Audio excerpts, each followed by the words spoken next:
Hello Internet, it's TheRoschi, and I'm back with some more Genshin Impact gameplay, but today we have a very special episode. That's right, this is the summer event, Summertide Scales and Tales. This is my first summer event that I ever got to play in Genshin Impact, and I'm very excited that I was able to actually participate and do that and see all the very, very cool lore that's within here. The full experience is available for members. However, you do get this version at the very least if you're not. So, I hope you enjoy it nonetheless. But with all that said, let's get into it. There we go. Hey! Wake up! Hey! You're finally awake. Paimon was worried sick. What happened? No idea. Paimon just woke up and then we were here. Oh, Paimon's head is all dizzy. The scenery here looks different too. Oh, what should we do, Traveler? Please don't tell Paimon someone abducted us and brought us to some strange place that we could never leave. Calm down, Paimon. You're right. Better to think of this as the beginning of a new adventure. Yeah! We're gonna die. Thank goodness you're still here. If Paimon woke up alone, she probably would be trembling in a tree hollow. I feel like it'd be like how we felt when we woke up when we weren't with our sibling. I feel like it'd be very similar. The story begins in a forest without rain. Let's follow this path for now. We might be able to meet someone and figure out what this place is all about. Okay. Oh, cutscene. Traveler, did those plants by the road look weird to you? It almost looked like they were made of paper. Mm-hmm. And those two frogs over there? Yeah, they look like pieces of origami.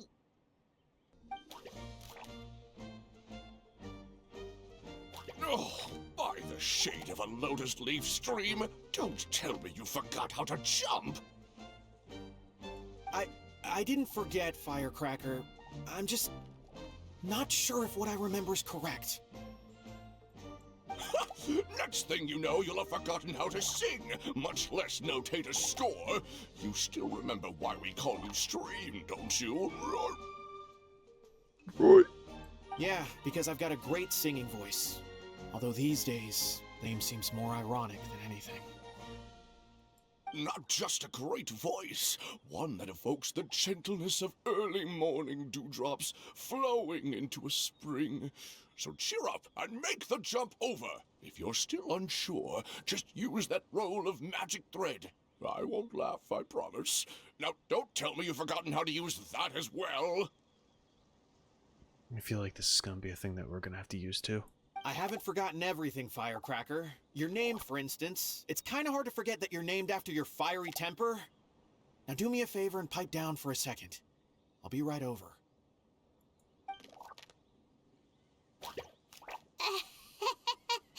You saw that too, right? Paimon's not seeing things, is she?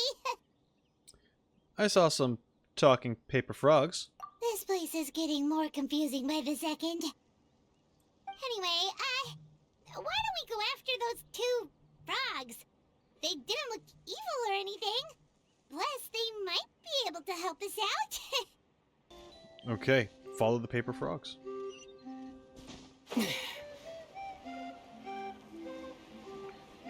do, do.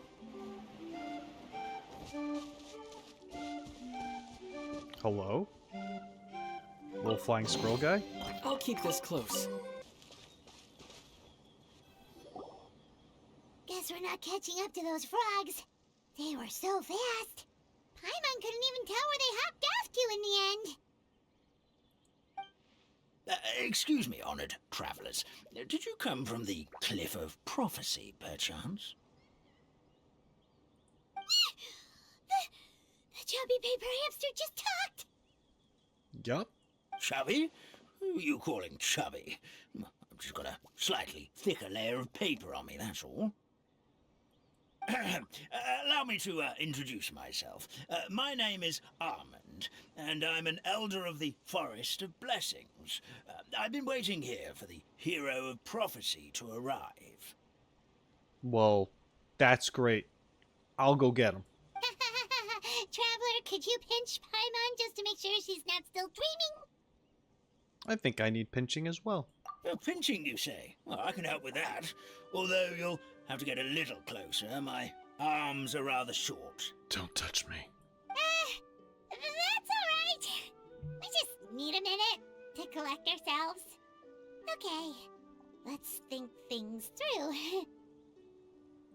We know for sure this isn't the world we're familiar with. The talking paper animals and all the paper trees and plants make that pretty clear.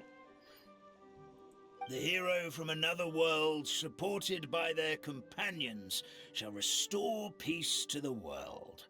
That is what the prophecy says. This world? Dearie me, I completely forgot to introduce you to this world, didn't I? And here I am, getting all excited by the arrival of the hero. You'll have to excuse me. This old brain isn't what it once was. All shell and no nut. No nuts!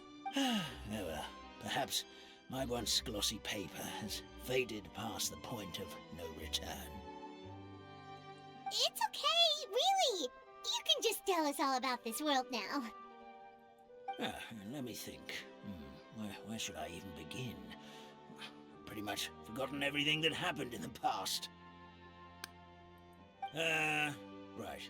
I believe the story circulating along the pulp of this forest goes as follows. A long, long time ago, 3 goddesses created this world and named it Simulanka. I don't think that's something I've heard before. 3 goddesses? I'm thinking of the moon goddesses.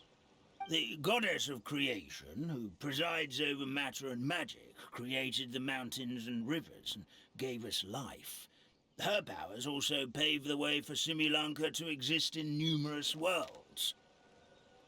After the goddess of creation came the goddess of prophecy, with dominion over the stars and the course of fate itself. She induced the sky to spin and the earth to move. Even to this day, her statue still stands tall at the highest point of Constellation Metropole. Gonna have to see if I could check that out if that's a thing. The final goddess was the goddess of fate. She who reigns over all treasured tales and dearest wishes. She bestowed upon us the fierce and everlasting feelings of love and hate, and showed us the meaning of death and hope. The balance. Whoa, they all seem super impressive. Sounds like they really did a lot. Of course, the all new residents of Simulanka come to the forest to thank the goddess of creation for founding this world, and travel to Constellation Metropole to witness the divinations of the goddess of prophecy's numerous oracles. After that, they make their way to the end of the world and tell the goddess of fate about their most cherished dreams. Well, at least that's how it used to be. I see. How it used to be? Did something bad happen? You mentioned something about restoring peace to this world? Oh, yeah. That has to do with the hero you're waiting for, right?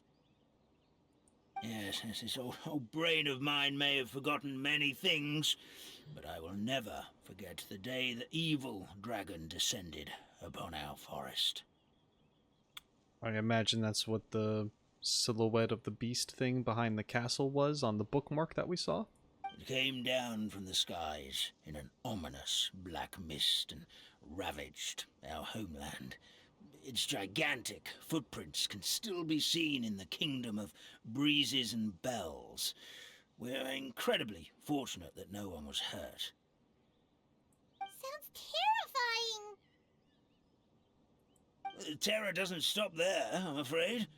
Ever since the attack, the Calligraphy Tavern in the forest has been closed. No one knows why, but it's a catastrophe of the highest order for us, forest dwellers. A catastrophe of the highest order? All because a tavern closed?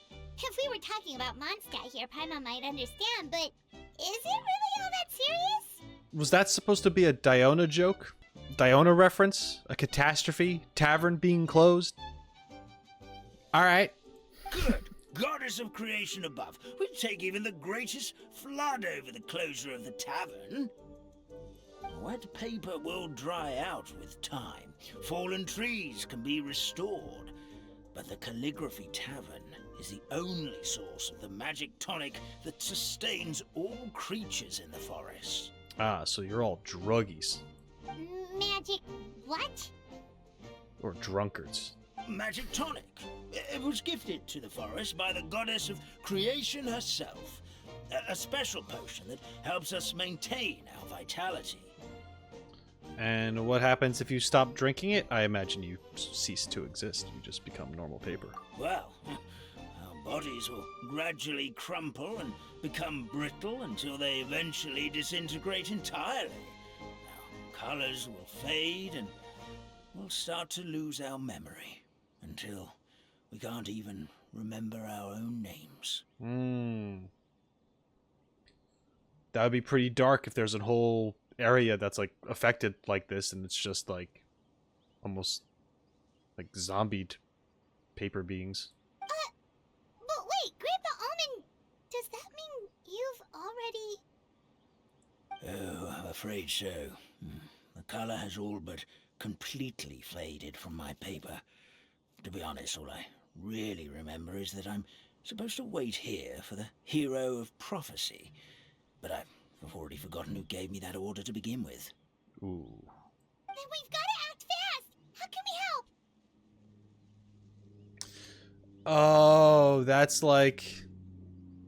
Okay, that's already referencing the two frogs before, Firecracker and Stream. Where Firecracker was jabbing at Stream like, what, you forgot how to jump? And Stream's all like great and stuff. Oh, brave pixie. May the goddess of fate reward you and your friend for your kindness. Could it be you're the heroes I've been waiting for all along? Maybe. Not sure how we know that. Plus, we can't even remember how we got here, so it's not looking too promising. We were just following the road and then ended up here. We're trying to find a way back to our world. Well, this is turning out to be quite the conundrum for old Almond Brain here. The prophecy never mentioned anything like that. For now, why don't you come with me to the Hut of Blessings? Our forest fairy lives there. Maybe she'll know what to do. A forest fairy? Whoa, a forest fairy? Like one that knows magic? Oh, you betcha. She's prophesized to join the hero on their journey. I'm wondering if this is going to be introducing another character. I know Karara and Nilu and I think Navia are in this. I think Wanderer as well. Which one of them would be the fairy? I could see it maybe being Nilu. Or it could be something completely different. Well, then she sounds like exactly the kind of person we need. Please lead the way, Grandpa Almond. The Hut of Bless. Oh. That meadow over there looks pretty strange. That's what the Calligraphy Tavern looks like. Now it's lost all of its color. Okay, so there are going to be parts that are like that here. Pretty spooky.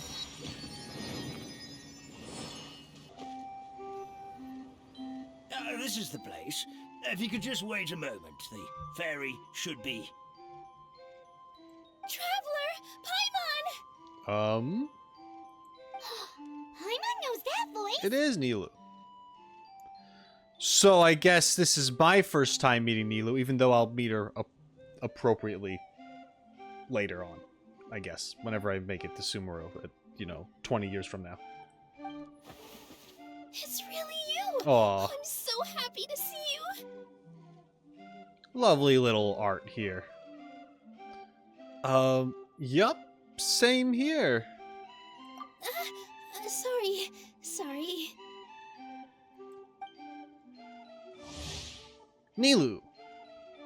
People from Sumeru often tell travelers that there is no dearer stage to miss than that of Zubair Theater and that Nilu is their greatest dancer. One might compare her presence on stage to that of a pure lotus steeped in a dreamlike world, a vision of mesmerizing beauty. Nilu puts on airs in her day-to-day life.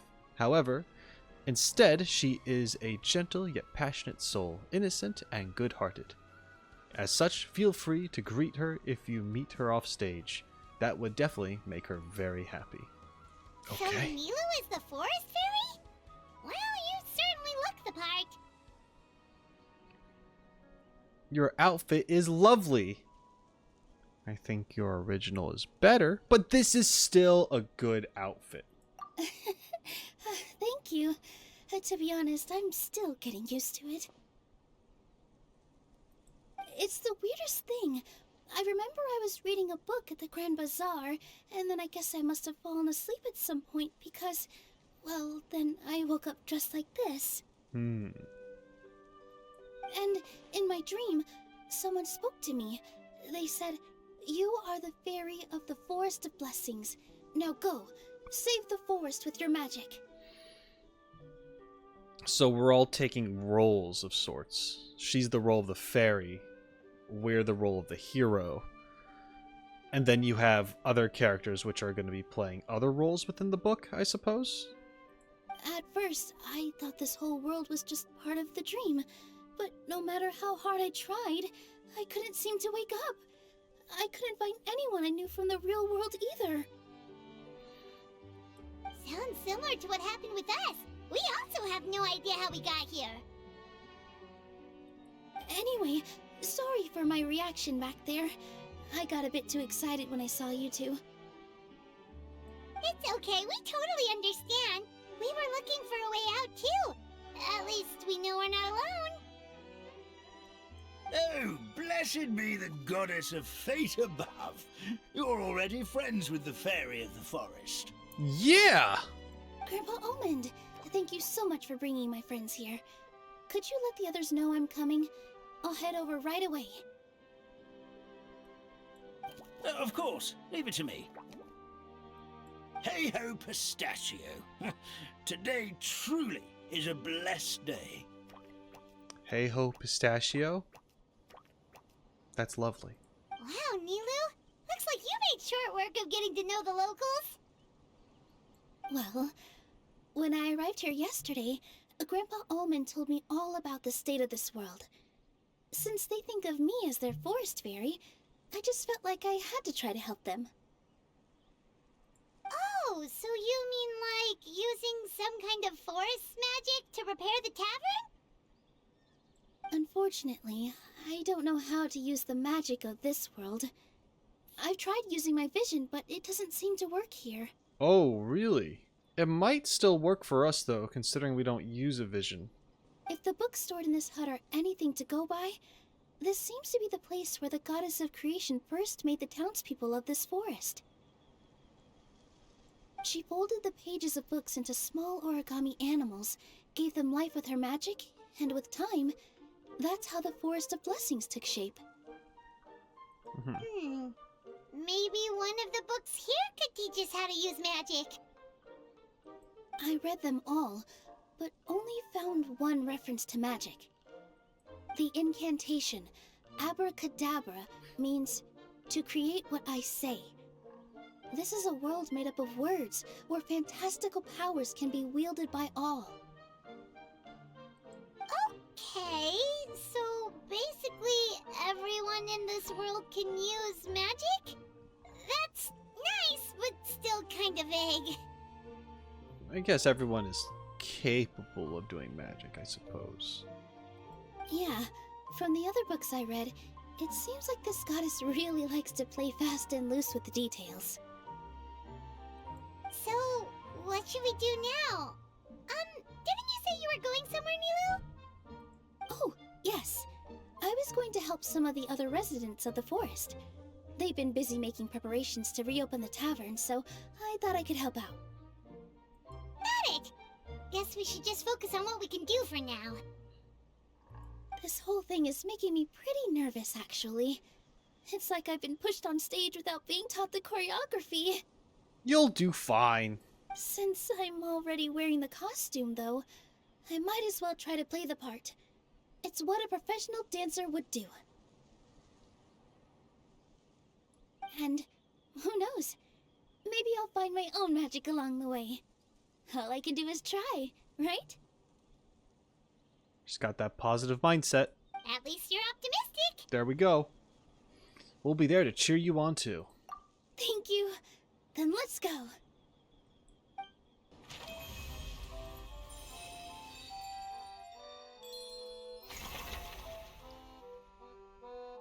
Okay.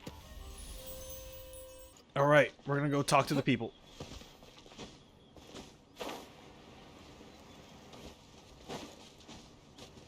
Oh. Hello. Look, the forest fairy is here, and she brought her companions. Grandpa Almond was right. They do look promising. Hello there, everyone. I heard you were working on the piping for the calligraphy tavern. Is there anything we can do to help? I've been a plumber before, so you know. I know pipes. Oh, we wouldn't dream of troubling you with our petty problems, my lady. Don't you worry. We have it all under control. Good, because I don't want to be a plumber. You sure about that? Because from where Paimon's floating, the piping is looking pretty chaotic. That is kind of chaotic. Ah, yes. We have my careless friend to thank for that. He promised we could leave the pipe connecting to him, and, well, the results speak for themselves. Hey, I just wanted to inspect each pipe. This is the network the magic tonic has to flow through. I was just trying to be thorough, so I disassembled the whole thing. Yeah, and now you've forgotten how to put the thing back together. Have you been eating too many nuts again? 'Cause you are what you eat. Ah! Called him a nut, like he's crazy. Please don't fight. I know everyone wants the tavern to reopen as soon as possible so that the forest can return to normal. So, why don't you let us help out? Yeah, we're here anyway, so we might as well be helpful. We just need to reassemble these pipes, right? Well, if you're offering... Basically, the pipes need to be connected properly to allow the magic tonic to flow through. If you put the wrong pipe in the wrong place, the tonic will get stuck halfway. You don't say. Attention to detail is key. Says the guy who messed up the whole thing in the first place.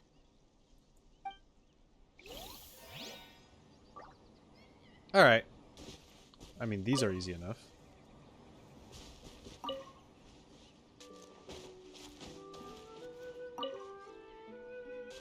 The magic tonic's gonna flow, and then it's gonna get to over here. Like it's gonna... Whoa, I just got one flying. It's gonna loop around, and then I'm gonna have to flip this thing again for it to go through. Right? Okay. There we go. Nice. Oh, amazing! You did it! Now the tonic will flow into everyone's cups without getting stuck, right? You just have to have someone to manually flip that pipe back and forth.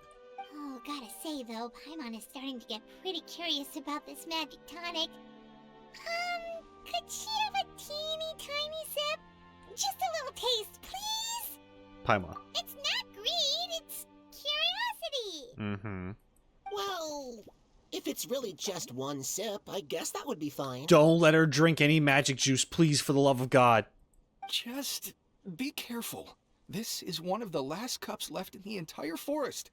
We're supposed to save it for our research. Yeah, no, do not give it... No. No, bad. Do not. Just a sip, promise. Okay, here it goes. We won't... You and me both, Ether. What? What was that? Oh, it's sticking to Paimon's tongue. Wait, is this just regular ink? Ink and paper, huh? Wait, does that mean what the legend says is true? Paimon just poisoned herself. The goddess of fate used ink to compose her stories on paper. Oh. And the goddess of creation used her power to bring those tales to life. wonder the tavern is so important to the forest. Maybe the fading disorder occurs when the ink within the body dries up. That would explain why the beings here are forgetting their own stories. Oh. I'm not really sure I can really wrap my head around this conversation, but there's no need to get all worked up on our behalf, my lady. With the pipe installed, I'm sure the tavern will be up and running in no time. What do you mean, can't wrap your head around it? The fairy is recounting the story of how the goddesses gave us life. In fact, I've seen the goddess of creation with my own eyes. Really? Really? Don't be ridiculous. There's no way you're old enough to have met her. We're the same age, and I think I would know considering we went to tell our wishes to the goddess of fate together. So stop talking a load of papier-mâché. Oh, fine. It was my grandfather, all right? He was the one that saw her. He said that one day after he finished work, he saw the goddess of creation grant us life with his own eyes. In her hands, she held the very paper used to form our bodies. She whispered something into the pages, and then suddenly a paper frog was born, ready to leap into the world. Oh, it was spectacular. Ugh, cut the theatrics, will you? You weren't even there. It's the story his grandpa told. Listen, Chestnut, you're not that cheerful. You need to calm down. Wait, so that's it? Paimon thought creation magic would have a little bit more pizzazz. Oh, so in your world, the creation of life is a much showier affair? Huh, I'm learning something new every day. Where's Albedo? He would have some things to say about this. Well, that's not exactly what Paimon was trying to say. Magic doesn't have to be spectacular. That's enough out of you. All your boasting is confusing our kind fairy. Oh, no, it's all right. I actually think I understand the magic of this world a bit better now. Thank you. The honor was all ours, milady. Traveler, Paimon, we should make our way to the next location. Okay.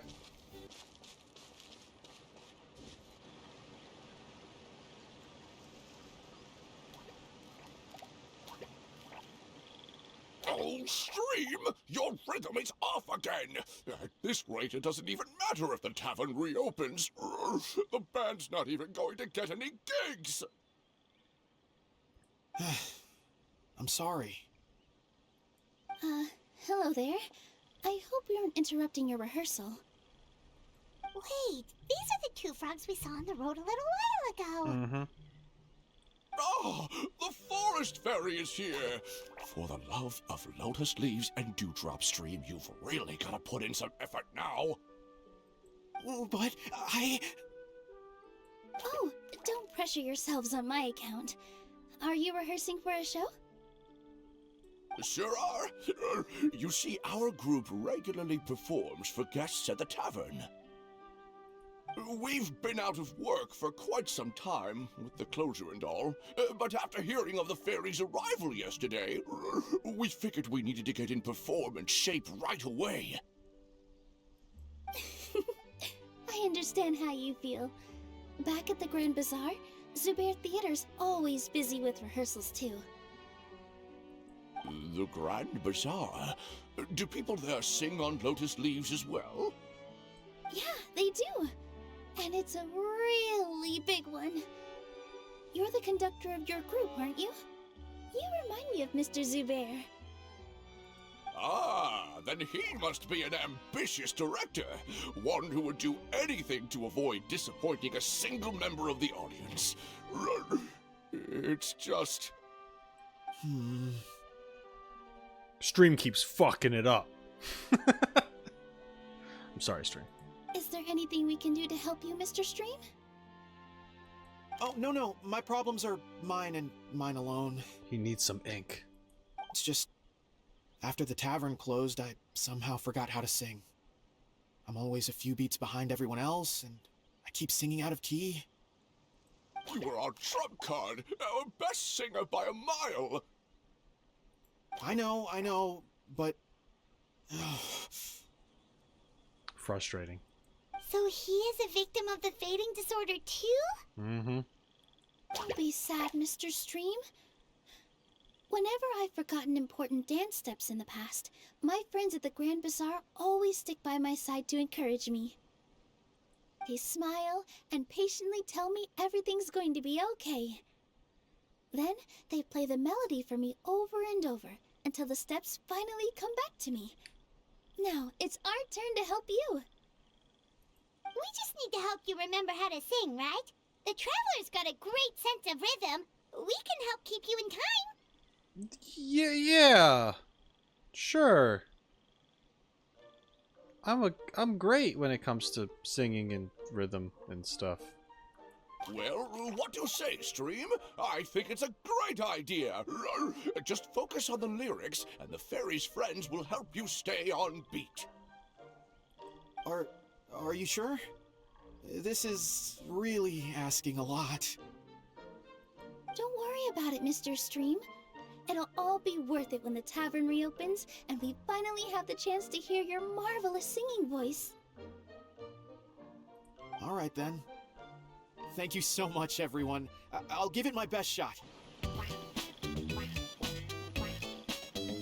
Excellent! Perfectly in time. Oh boy. Oh. No good. Oops. Rhythm is off again.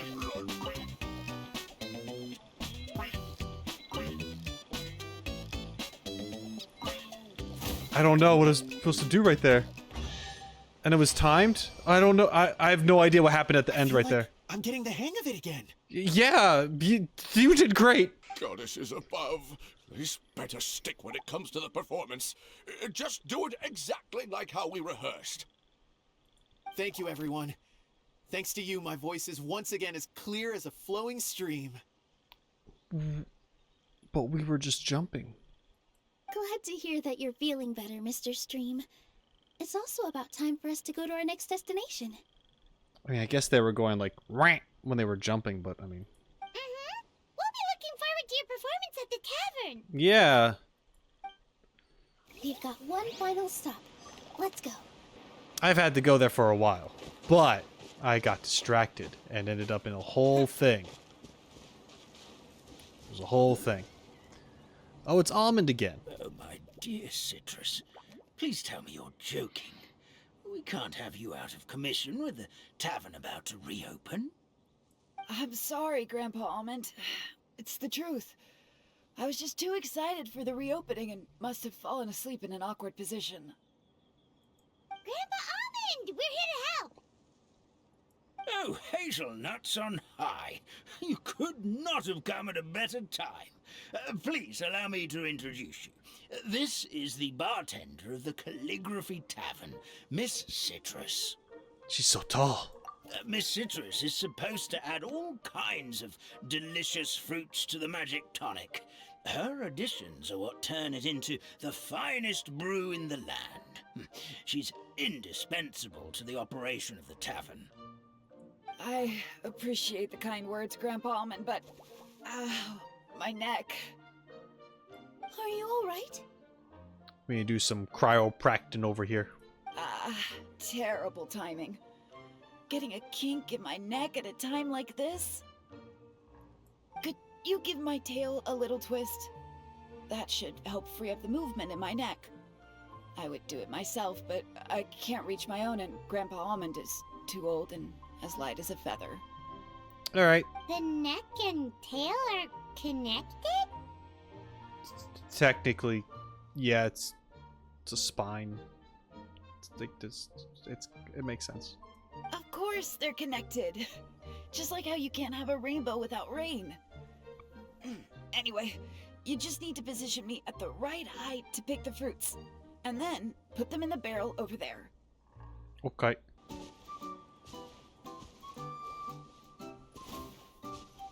Like that. There we go. Nice. Now. Perfect. neck feels much better. You're welcome. So there really is some kind of connection between your neck and tail. Thank you so much, everyone. I can rest easy now, knowing the drinks at the tavern will be just as wonderful as before. That's another problem solved! Mm-hmm. Well, since we've taken care of most of the tasks, all we need to do now is reopen the tavern. But we still don't know how to use the magic of this world. We don't even know why the tavern closed in the first place. Oh, what about the method that one hamster mentioned? You should try it, Nilu. With words and paper? You mean the creation magic his grandfather saw outside the Hut of Blessings? I wonder. How exactly did the goddess of creation give them life? Maybe you don't need to understand it. Just give it a try. Everyone here calls you the Forest Fairy. Maybe you have the magic powers already and you just don't know it. Yeah. Believe it. In other words, this forest is a stage. And all I need to do is step out into the spotlight? Sounds just like a fairy tale. Yeah. Well, we are surrounded by talking origami animals and magic potions after all. Almost seems like anything's possible in this place. You're right, Paimon. We won't know anything unless we try. In that case, let's see. Nilu takes out a page from a book and folds it. This is how you do it, right? I think I got the folds right. That's a pretty good first attempt. I'm gonna say it. Whoa, your origami skills are great! I once saw one of our prop people making something similar. It looked really cool, so I took some time during my break to learn the basics. It's not a bad way to stave off sleepiness either. Well, how do you feel? Sense any, magical powers flowing through you? No. No? What are we missing? Aren't you supposed to say some magic words like abracadabra? Magic words? But how am I supposed to know what the goddess said to bring them to life? Focus on what you want to say. Oh, good point! You're the Forest Fairy, Nilu! What do you want to say to the new resident of your domain? Welcome. Nilu picks up the hamster and kisses it gently on the forehead. Aw, that's not really words, but... I bestow upon you the blessings of the forest and offer you a home in this land. Your name shall be Hadisara. May you bloom in this world as beautifully as the flower I love. My name is Hadisara. Goddamn. It worked. It worked! It actually worked! Well, peel my shell and call me a nut. I never imagined I'd witness such a miracle at my age. It's just like what the stories said about the goddess of creation. Shell? Miracle?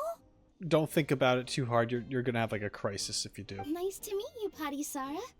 I'm Nilu, the fairy of this forest. From this day forward, this place is now your home. Hello, Fairy Nilu. I hope you'll grow up happily in this forest. Grow up. Oh, you can leave the little one with old Almond for now. Oh, this sure brings back memories. It's been such a long time since we last held a welcome ceremony. Here, Padisara. Come to Grandpa Almond. Nilu created a being of paper and ink in this storybook world where all the beings here, at least the origami ones that I've seen, need this tonic to stay alive, but there's a shortage of it, and now there's another one here. Nilu doomed everybody. Well, now that Nilu has mastered the goddess's magic, we should be able to reopen the tavern, right? Grandpa Almond, could you send a few people to check the underground space beneath the tavern? Oh, of course. May I ask why? The moment I used magic, I sensed something strange down there. I have a feeling it's connected to why the tavern had to close down. Of course. We'll look into it right away. Make sure you listen to Grandpa Almond, Potty Sara. Don't go running off on your own. Potty Sara, listen. Running! No, don't do the thing you... Okay. Hey, come back here, you! Wait! Yep, that's Nilu's creation, all right. She's got so much energy. Anyway, how did you manage it, Nilu? Imagination. Well, all I did was say my wishes for her out loud. Maybe the magic is in the words themselves, just like the book said. I wish for $1 million. Well, I'm disappointed. This place is seeming more like a fairy tale by the second. I mean, or somewhere called the Forest of Blessings, so it kind of makes sense. Well, anyway, Paimon thinks this magic suits you perfectly, Nilu. What about the space under the tavern? When I brought Potty Sara to life just now, I was able to sense the magic flowing through the forest, and the flowers and trees, and inside the creatures that live here. But for some reason, there's a hollowed out space beneath the tavern where I couldn't sense anything at all. We're back, my lady. That was fast. You were right. There was something under the tavern that I've never seen before. It looked transparent and gave off a clinking sound when I knocked on it. Transparent and clinking. Oh, I've got it! Already? You've got to use fairy tale logic, Paimon. Is it an ink bottle? That's right. An empty ink bottle, to be exact. Still remember the taste of the magic tonic you took a sip of, Paimon? Yeah, it was ink. Oh, Paimon gets it now! You need more ink. Traveler, Paimon, will you come gather some ingredients with me? I learned what we need to make the magic tonic back in the Hut of Blessings. Sure thing! What do we need to get? A setting sun that never sets, a dragon that cannot fly, and a moon that only shines at night. Where are we supposed to find crazy things like that? She means Sincedias, snapdragons, and Nilopala lotuses. I'll be real, I didn't think of that at all. It makes sense, but I don't know the floral life in this game off the top of my head. I just kind of hit the F key when I walk by it. What? How did you get that so fast? Fairy tale logic, Paimon. Come on. Logic, huh? Lucky guess, more like. Yeah, you think so? You think so? Going back to the Hut of Blessings. Gonna make this magical ink. Gonna revive the whole land. It's gonna be super cool and awesome and swell. Give me just a second. I'm gonna go fetch an ink bottle from the other room. Okay. Take your time. Paimon doesn't get it. All the ingredients are super tasty, but somehow the final product turns into ink. Well, anyway, Paimon's not going anywhere near this stuff this time. Not even if you bribed her. I don't think I have a reason to bribe you. Sorry to keep you waiting. Let's see. According to the book, first you do this, then this, and then...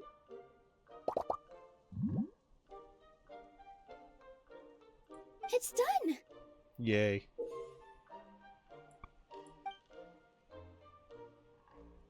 Wow, magic sure makes everything super convenient. Okay. Story. Okay. We gotta give it to Almond. Grandpa Almond, you're right there. Hi. Here you go.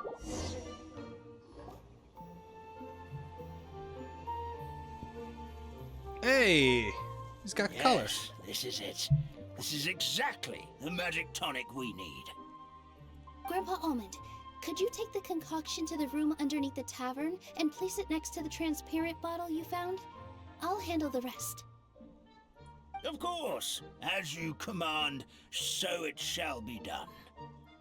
I still get nervous at times like this. It's just like when you step on stage and you can tell that every single person's gaze is fixed right on you. Yeah. I don't know. Have you guys ever experienced stage fright at any point? I get that. Or I did. I haven't really been on a stage since. Anyway, we're right here with you. Thanks, you two. I can't tell you how great it is to have you by my side. Almost makes me feel like I've been blessed by the goddess of fate, too. Let's go. We shouldn't keep everyone waiting. Okay.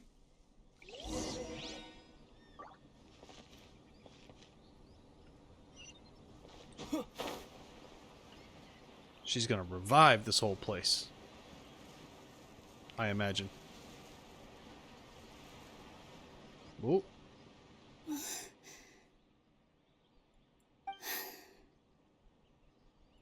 Forest, please heed my words and accept my blessings. May your spring of wondrous magic never run dry. And may all who call you their home lead happy, fulfilling lives.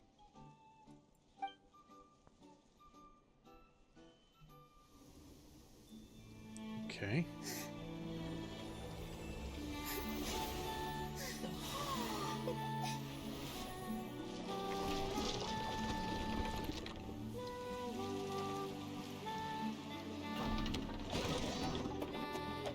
Oh, that's cool.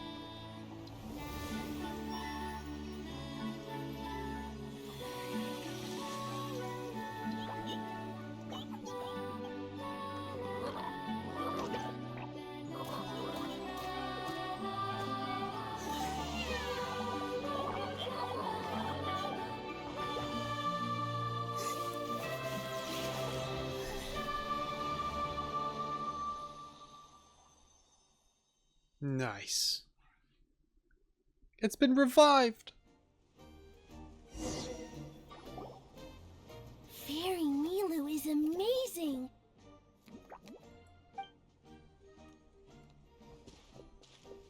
Wow, it's so pretty. What a beautiful tavern.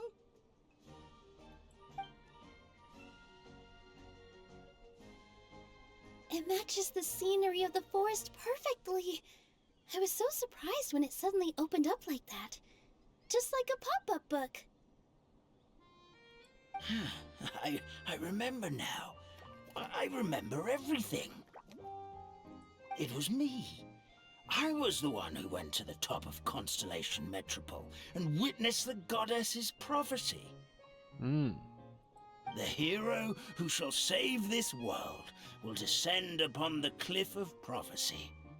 The hero, supported by their companions, shall restore peace to this world. So the prophecy really did have all the answers. You just forgot the first half. That's why I was waiting near the cliff of prophecy. Wonderful, simply wonderful. There's still some hope left for old Almond after all. Is the Cliff of Prophecy that place with the huge mural?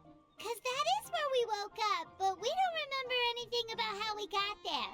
Also, we didn't get a change of clothes like Milu. Are we definitely the heroes? Good questions, kind of. If not you, then who else? You've already helped the fairy revitalize our forest. To us, that makes you heroes. Prophesized or not. I don't know. We kind of just walked around and got her flowers, and then Nilu kind of realized what she had to do on her own.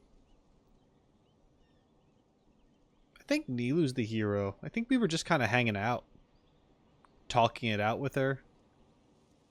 I mean, maybe some partial credit, but I don't know. Alright. Either way, we're going to keep adventuring, even if it's just to figure out how we can get back to our world.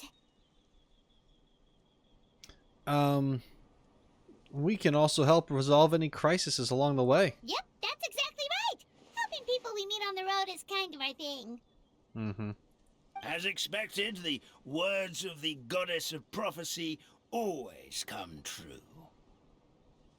I'll come with you. It can't hurt to have a magical fairy tag along, right? It would be an honor, my lady. Heroes and fairies, dragons and new adventures. This is sounding more and more like a fairy tale by the second. Mm-hmm. I would say your next stop should be Constellation Metropole. It's Simulanka's most prosperous city, just across the sea. Once you've arrived at the Astral Garden at the highest point in the city, maybe you can try seeking divine counsel from the goddess of prophecy herself. Yeah. Are you leaving, Fairy Nilu? I'm afraid so. There are still other people who need my help. I won't go far, though, and I'll come back to visit the minute I have time to spare. So be a good girl, Putty Sarah, and help out Grandpa Almond whenever you can, alright? Mm-hmm. Got it! Putty Sarah will wait here for you. That's a good girl, Paddy Sarah. I almost forgot. If Constellation Metropole is where you're heading, you'll need to take the Maritime Express. I'll head to the station first thing tomorrow morning and wake up that lazy station master for you. Why don't you take a break for the rest of the day? You should savor the beautiful scenery of the forest before you go. Sounds great! Paimon definitely feels tired after being on the go for so long. There's a spot in the tavern with Paimon's name on it. Oh, sounds like someone's ready to order. Oh, well, if you're offering. Paimon will take a glass of Buell fruit tonic. But hold the tonic. Just give her fruit. This whole place is gonna, like, just not be a thing. After the time's up, it's literally time's up, and this place is just gonna go away. And it sucks. And that's why I'm playing it now, even though it's like potential spoilers and all that jazz. I won't get the chance to do it again, and now that I'm playing the game, I'm like, I gotta try, I gotta see what it's all about. Kinda, right? Otherwise, I'm just watching another video and like, oh, look at me. I'm just a react channel instead of playing. It is what it is, but, you know. Get up, said Jewel. Time to get to work, you lazy bones. I can't remember how to call the train. Just let me sleep a little longer, and I'm sure I'll remember. Your colors aren't faded, you're fine. Just remember how to do it. Don't try to pull one over on me, young man. Your Yeah. fading disorder has been cured. I saw you chugging cup after cup of magic tonic in the tavern last night.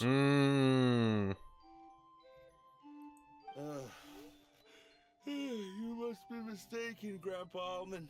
That guy definitely wasn't me. Listen, Sigil. You get that train running. I got places to be. Oh, you remember my name now, do you? Then it seems like you're all better. You had no idea who I was when you were fading. Now, enough of your nonsense. Get up. The fairy and her friends are going to be here any second. Yeah. All right, I'm up. The Maritime Express should be here soon. That's more like it. Lie there any longer and you'll start gathering dust. Is everything okay? The hero, his pixie companion, and the forest fairy. Oh, I didn't know you were already here. Merciful macadamias. I'm sorry you had to see that. Oh, it's alright. Paimon knows the feeling. Who doesn't want to sleep in first thing in the morning? I mean, true, it's morning for me right now, and I wish I was still sleeping. But you know, I can't. Does the Maritime Express run out of Constellation Metropole? Yes, each train needs a conductor to operate, and the conductors are always from the capital. The more difficult maneuvers are a little too complicated when you're made of paper. Oh, so you mean the people of Constellation Metropole aren't origami animals like you? Well, the city welcomes visitors from all over the world, so you're bound to run into some forest dwellers there. But yes, generally speaking, the residents of Constellation Metropole look quite different from us. Interesting. Ah, you'll see for yourself soon enough. Here comes the train. Oh, we're just gonna go to like a Legoland. Pleasure to meet you, everyone. My name is Will, and I'll be the conductor for your journey today. I'm assuming you're the ones who called the train. Whoa, it's a little toy man! Yes, we called the train. The hero and the forest fairy need a ride to Constellation Metropole. We're going to a Toyland. The hero and the forest fairy, the ones from the prophecy. The prophecy. Oh, why didn't you say so earlier? We could have prepared a far more luxurious train. I'll just go back and get a better one. I hate that attitude. I mean, I get it, it's supposed to be respectful, but then you're gonna make us wait longer? That doesn't help the situation at all, my guy. That's okay, Mr. Wheel. We're trying to get to the city as fast as possible. We just need you to get us across the sea. In your capable hands, I'm sure we'll get there in no time. Exactly. Of course, my lady. It would be an honor. Well then, all aboard, sit anywhere you like. We'll get a stunning view of Simulanka no matter where you're seated.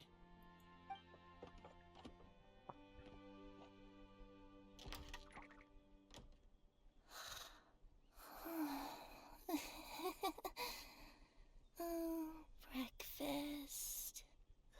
Breakfast. Did one of you just say something? Not me. Wasn't me either. Breakfast. Oh, come back. Sounds like the voice is coming from inside the train.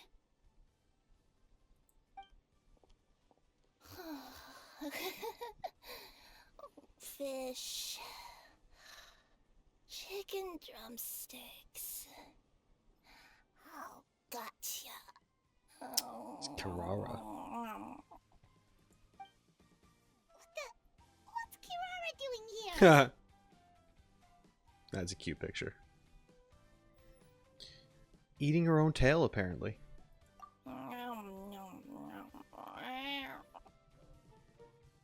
Is she a friend of yours?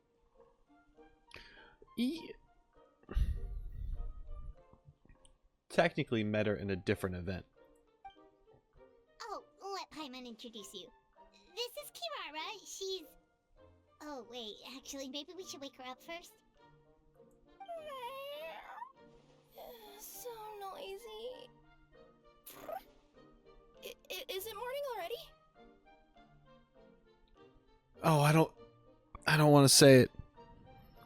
Good meowing. It doesn't even work. It doesn't even work. Morning. Huh? Traveler! Paimon! It's you? Yeah. Which means... Oh, thank goodness. It was all a dream after all. Oh, gotta hand it to my imagination. It all felt super real. There were these toy people, but they were alive and they could talk. Yeah, about that. Madam, sleeping overnight in the train car is prohibited.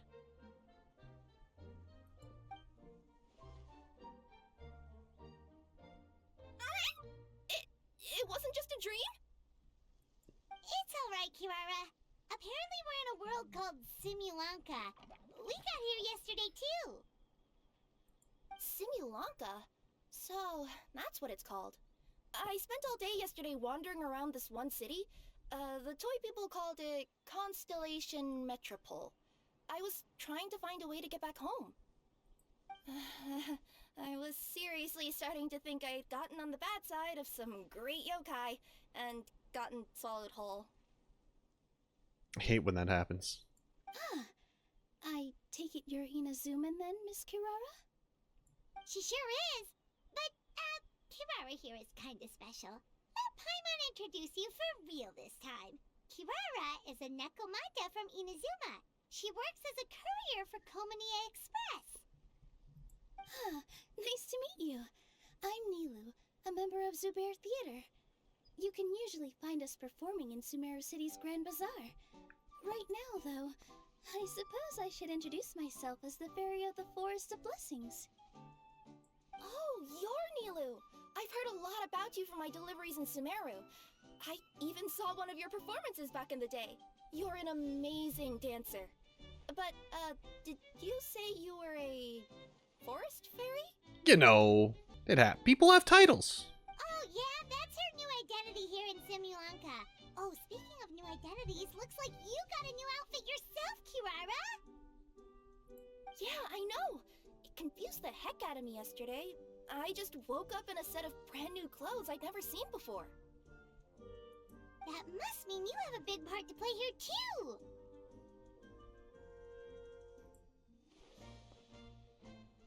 As a Nekomata in boots, as a cat burglar. I mean, this is... for everything, when her outfit was revealed, like, everything that people say, it's like Puss in Boots or cat burglar. So... yeah, both. You know? I think Miss Lynette would be better suited to that role, being a magician and all. I guess. Did you by any chance hear a voice speaking to you before you got here, Miss Kirara? A voice... Oh, yeah, I did hear something, but I was so freaked out my tails got all tangled, so I, didn't catch much of what was said. Sorry for the interruption. But this, Nekomata friend of yours, she doesn't eat hamsters, does she? I don't know if she'd eat paper ones. Or frogs? Yes. Oh, no need to worry, little guys. I would never do something like that. Well, unless I've been out in the wild too long without anything to eat. Oh, speaking of eating, I am getting a little hungry. I love how she's like, I would never, unless if I was hungry. Okay.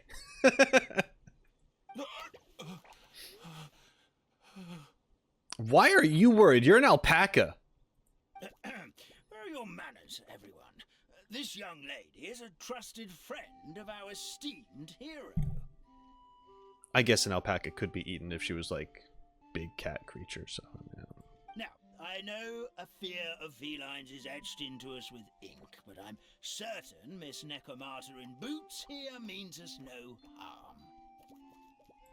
Sure looks like you're keeping your distance, though, Grandpa Almond.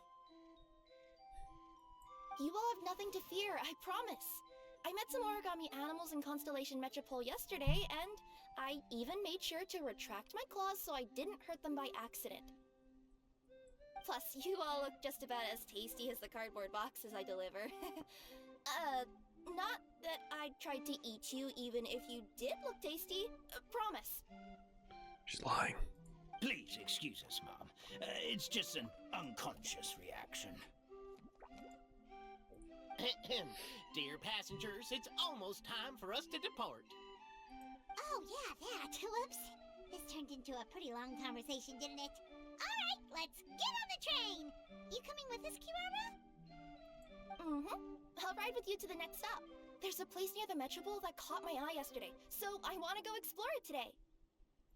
Then all that remains for me to say is, on behalf of the Forest of Blessings, thank you once again for all you've done for us. May the goddess of fate be with you and bless your journey. Madam Fairy, Miss Necomata in boots, and our brave heroes. Thank you. Please do visit us in the Forest of Blessings again, once peace has returned to this land. Definitely think about it. We will. We'll definitely meet again. It's not what I said, but all right. Take care, Grandpa Almond. They once walked the starry sky. Hi, girls. I'm going to talk to the conductor. I'm ready. Bye. I get to poke it? What am I poking? Have a safe trip! Oh. Okay, bye. Wow, a train ride over the sea? If I fall off, do I die? Please keep your head and arms inside the train at all times. Alright, I'll sit down. Sorry. We don't want anyone falling into the sea. I don't want to fall into the sea. There's a train coming the other way too. Hi. Hey! And now that the fading disorder is cured, Let's board I'm them. sure the forest will be a lively place again in no time. I gotta go explore that forest at some point. It looked so pretty from the train. I just hope they, won't be too scared of me. Ooh. We'll be arriving at our destination shortly. Please prepare to disembark. Here we are. Constellation Metropole is right over there. It's a short walk from here to the Gear Sky Ladder, which will take you right to Metropole Square. And thank you again for choosing Maritime Express. You're welcome. Great! And thanks to you for a smooth and pleasant journey, Mr. Wheel. The train cars were comfortable and spacious, and I had a great night's sleep. I'll definitely be back. Yeah, you weren't supposed to do that last part, but that's fine. As you wish, ma'am. Yeah, he's like, whatever. Where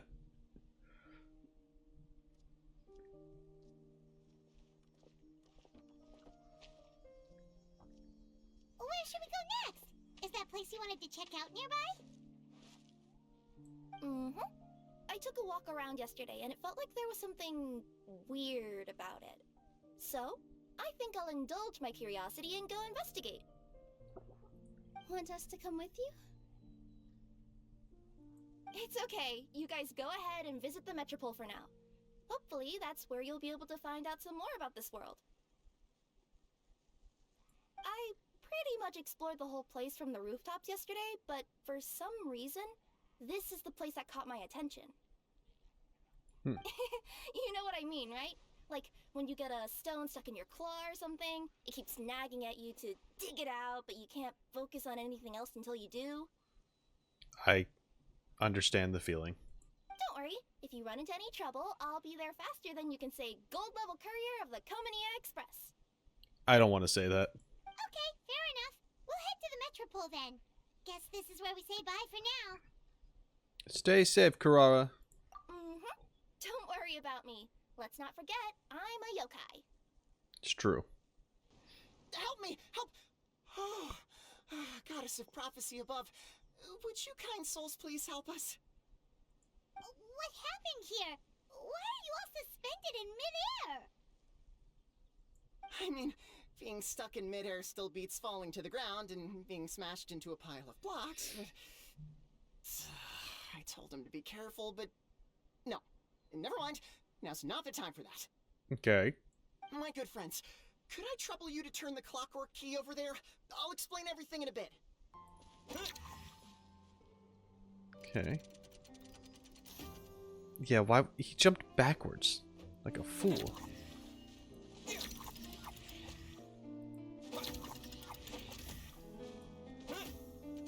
Okay, that's as far back as he goes. Oops. There we go.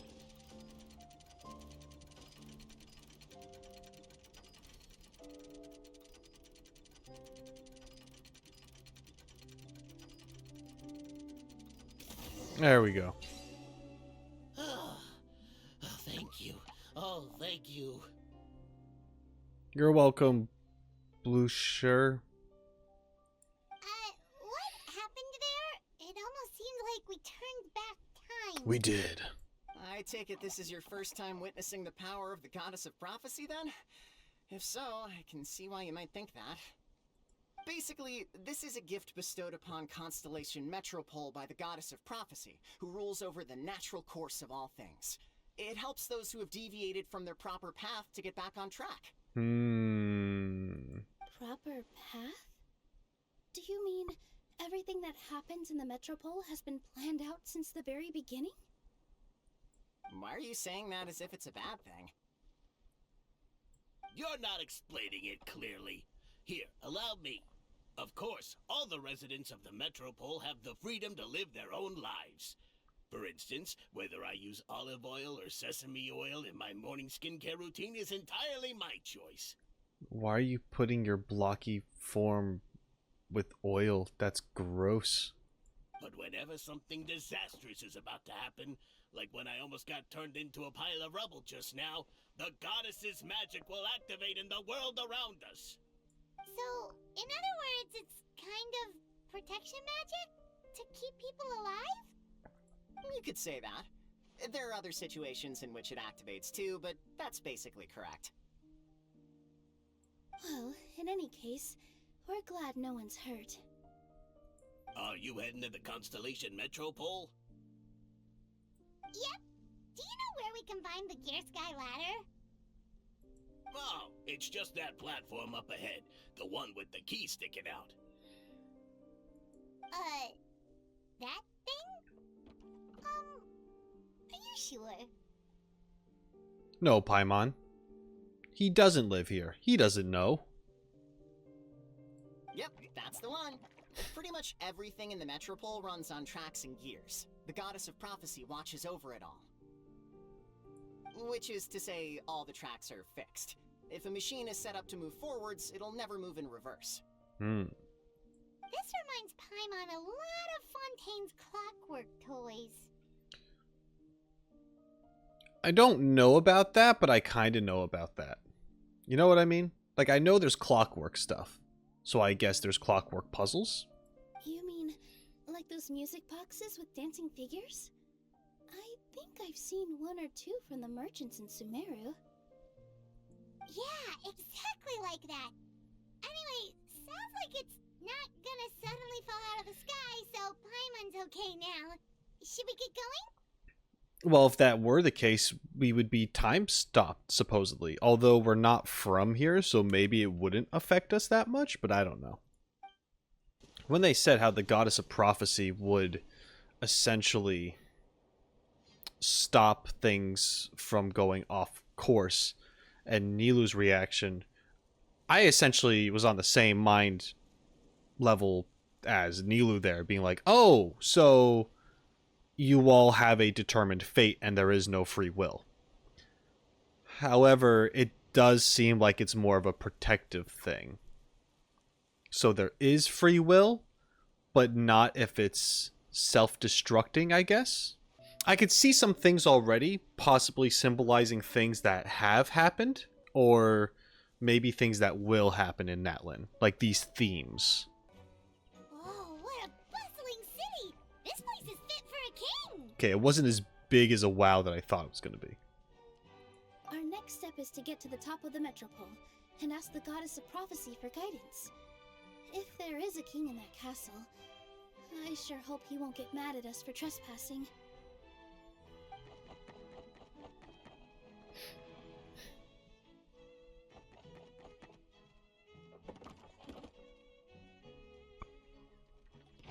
Oh god, he's dead.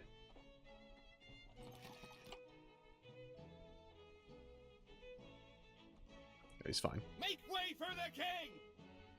Oh, darn, we jinxed it. Oh, no. Did he overhear us talking about us sneaking into his castle? Paimon hopes he's not mad. I don't... Silence! The one who shall soon stand before you is the ruler of Constellation Metropole.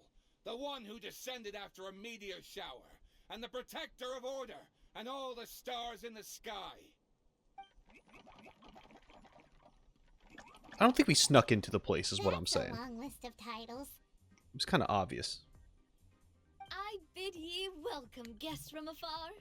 Really? Long have I heard of your grand deeds, O fairy, who restored the lifeblood of the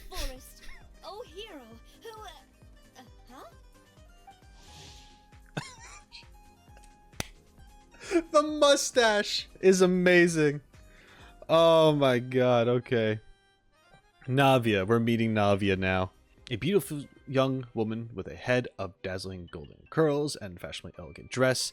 At first glance, she might be mistaken for just another old-fashioned aristocratic Fontanian lady, but in reality, she is the current president, leader, commander-in-chief, executive director, and boss of the famous Spina di Rosula. But never mind these titles, this optimistic girl, who never sweats the details and loves to help others solve their problems time and time again, prefers to be known simply as Navia, an enthusiastically civic-minded citizen. So here's the thing.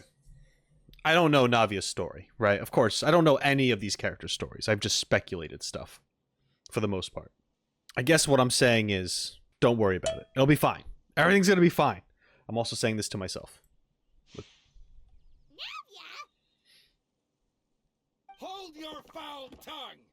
How dare you utter Her Majesty's name! Please forgive our transgression.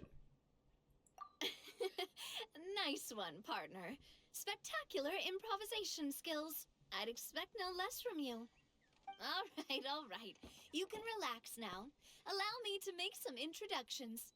This is the Traveler, and his trusty companion, Paimon. You are personal friends with Her Majesty the King? Please, forgive our grievous mistake. We had no idea. All right. The welcome ceremony is over. Everyone back to your stations. I will personally treat our guests to some royal hospitality. Yes, Your Majesty.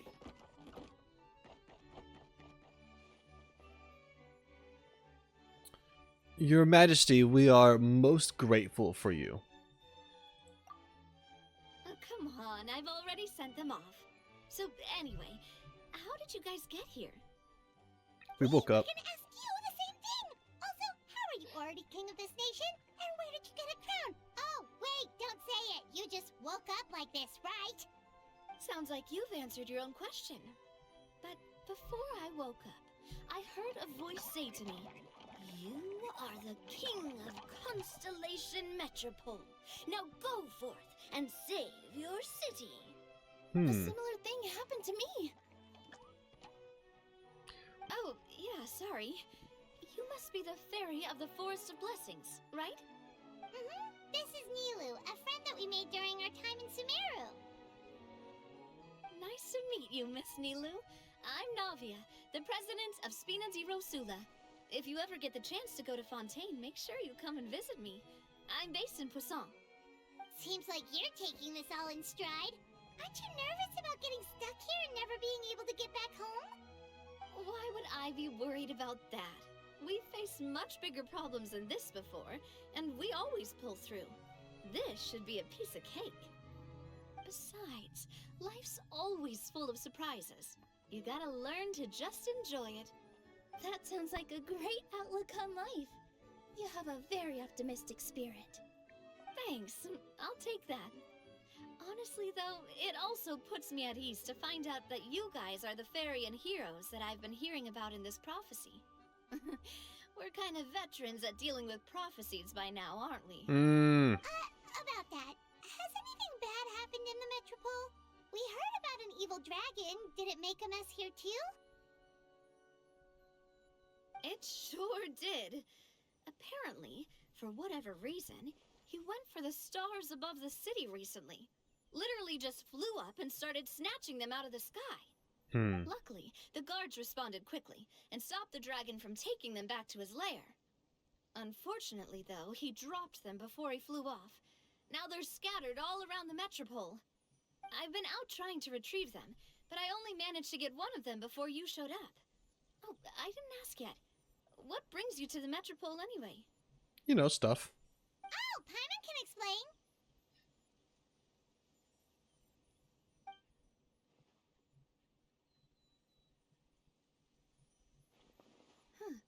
I see. So, you want to consult the Oracle of the Goddess of Prophecy. Do you know how we can do that, Miss Navia? Well, the goddess's statue is indeed at the top of the castle. I can take you up there. But I want the thing in the fountain. However, I've heard heard from the citizens here that the goddess hasn't given out any new revelations in a very long time. Really? But Grandpa Almond told us that he received his prophecy from the goddess. Oh, that's probably because the prophecy about the hero of Simulanka has been around for a very long time.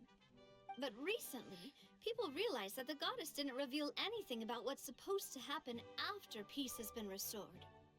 Okay. Still, can't hurt to try your luck. And maybe you can help me get rid of the invaders while we're at it. Invaders? So the dragon's not your only problem? Right. The forest isn't the only place where strange things have been happening to the residents.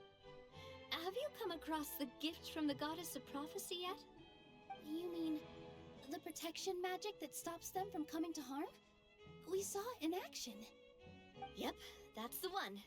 Over the past little while, this magic has been triggering far more frequently. We don't know if it's simply because the metropole has grown a lot more dangerous, or if there's a deeper reason behind it. Some residents find themselves getting stuck in a place and unable to move.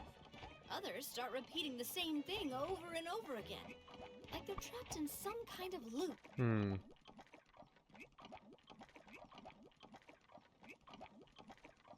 If we were to use clockwork toys as an analogy, could it be that the tracks have eroded, or the gears have slid out of place? That's exactly right, Nilu. That's basically what's happening. Anyway, some of the monsters outside the city saw this as an opportunity to launch an invasion. But we didn't see a single monster on our way here. That's because I already took care of most of them over the past couple of days. Of the remaining few, we trapped some of them inside the castle and chased the rest back out of the city. Okay, so to summarize, not only has the magic here gotten all messed up, but the dragons also knocked some of the stars out of the sky, plus there's a bunch of monsters in the city.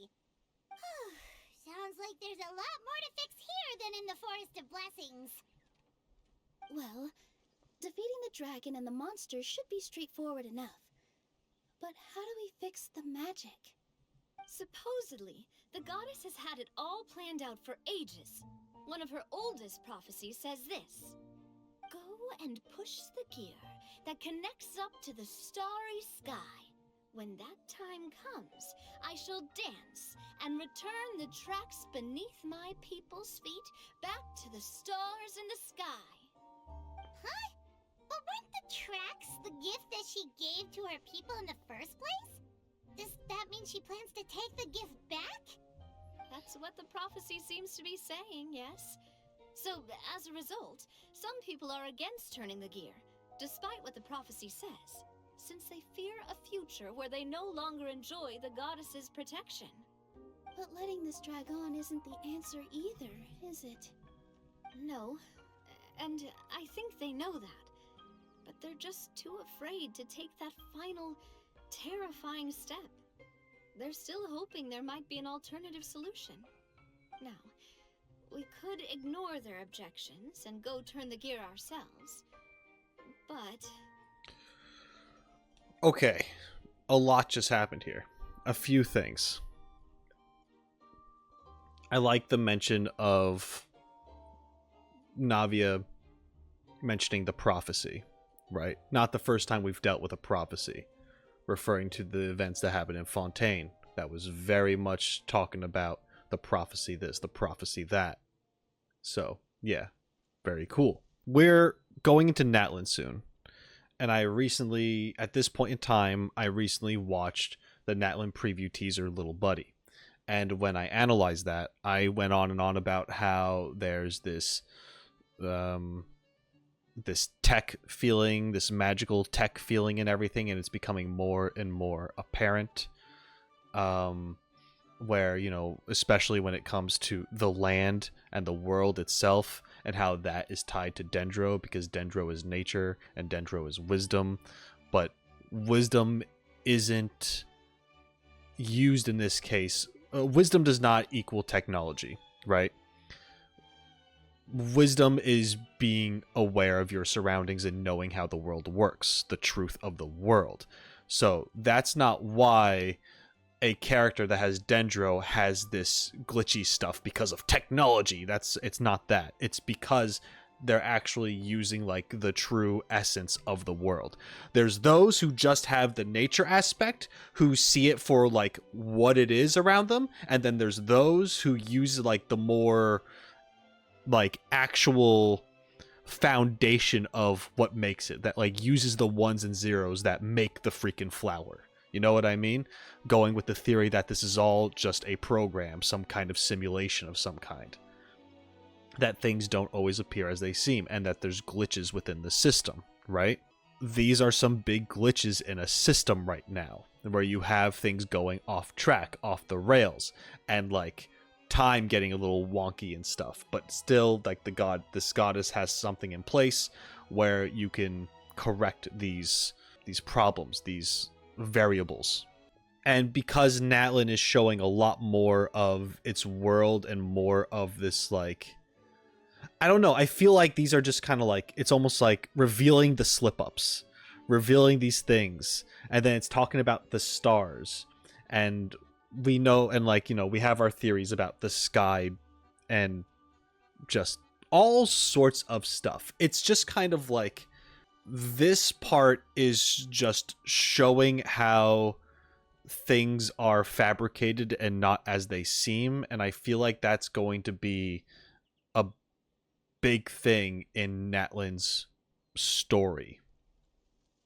Whether or not it's in the Archon quest itself, it could be in the world quests that are within Natlin, for all we know. You want to be considerate of their feelings, you want to let them make that choice for themselves. Exactly. You know me well. And that's why you're my partner. I want to get as many people on my side as possible. At the end of the day, this is their city, and they should have the right to decide its future. Ooh, spoken like a true wise king, Navia. I am the boss of Spina di Rosula, after all.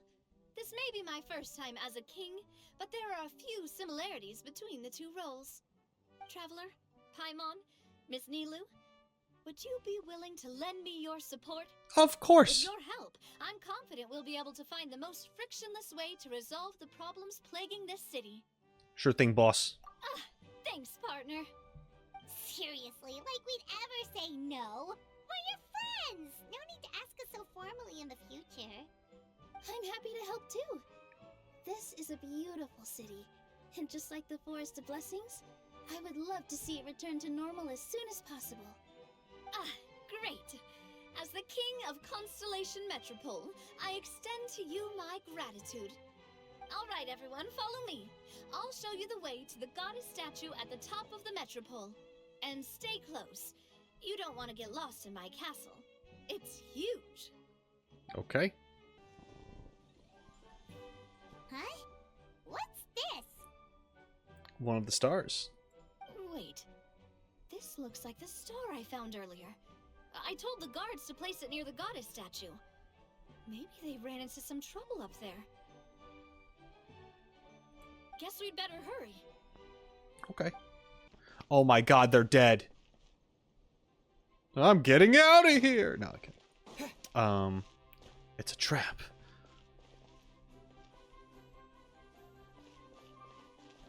Oh my god. Oh!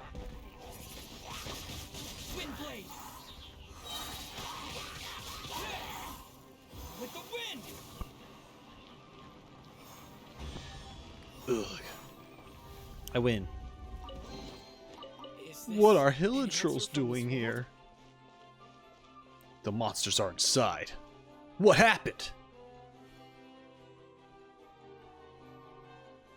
I cannot let them out. But so are my companions. Oh. Could you help me? Leave it to me. We got this.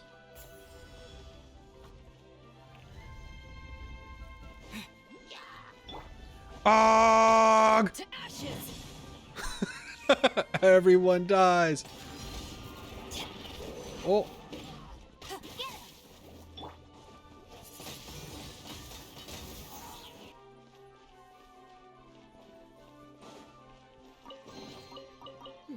Navia, this is your castle. You didn't know the hill trolls were here?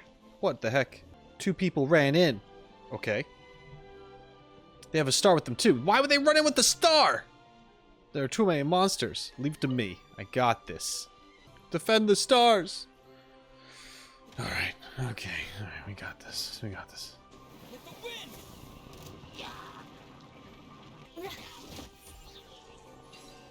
Huzzah. At least good luck doesn't discriminate by clan. I'll take that. Thank you. Can I have the start? Thank you. Oh, wait. We have to do a performance. I'm in the middle of a thing, guys. Drat! I can't move. What happened? Your Majesty, this conservative radical, he attacked us. He threw the star from the Astral Garden and even stole the magic thread linking the Oracle Pillars. Oh my god. But just as we were about to arrest him, the goddess's magic activated, and now we can't move. No! Nobody touch the celestial gear! What's an oracle pillar? You need to use it to pray to the goddess. I'll explain later. First, let's help these guys. Okay. Gotta help these guys.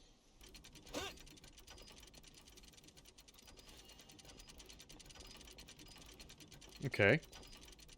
We got him. We got him.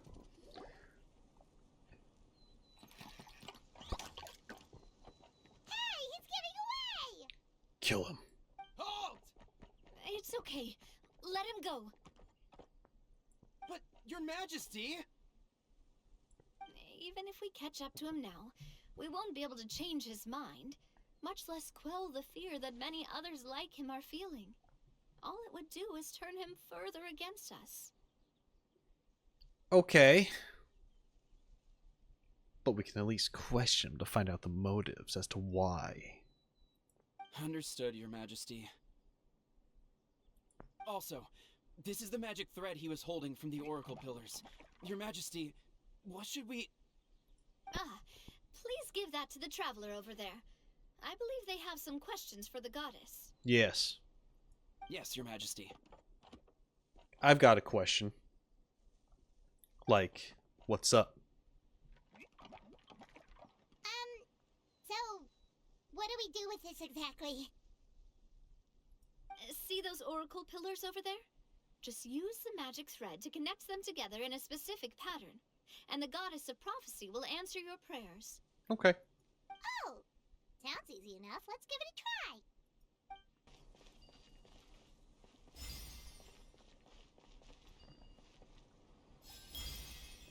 Aha. It worked!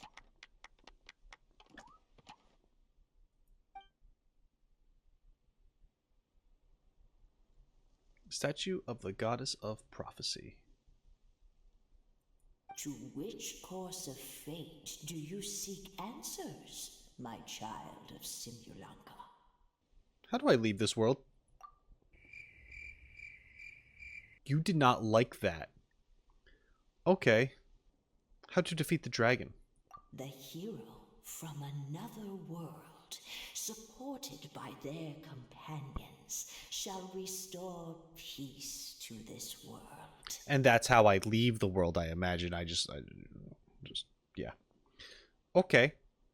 Okay, so with the support of my companions, sure. Ask about the future of this place.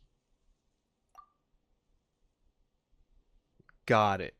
How to resolve the Metropole's crisis. Go and push the gear that connects up to the starry sky.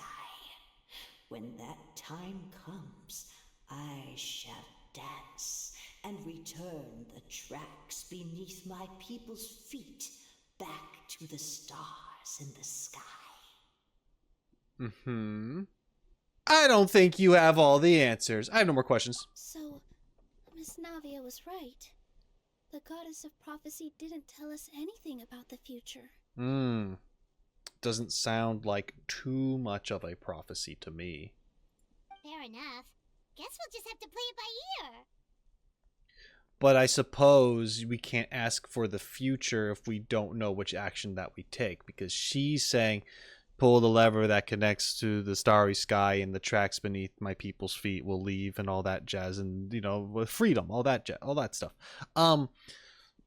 So, but it's like, if they choose to not want to do that, then they're technically stuck the way they are, and that's their future.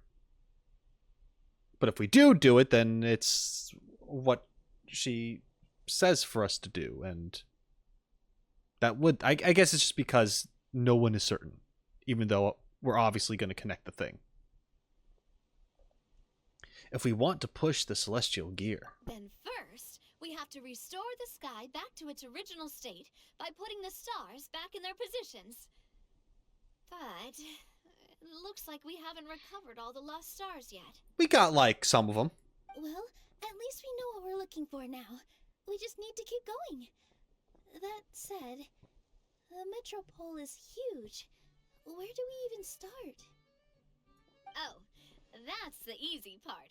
I already compiled a list of the Lost Stars locations based on eyewitness reports from across the city. Here you go. They should all be marked. Okay. Would you mind going around and fetching them for me? I have a few other things to take care of.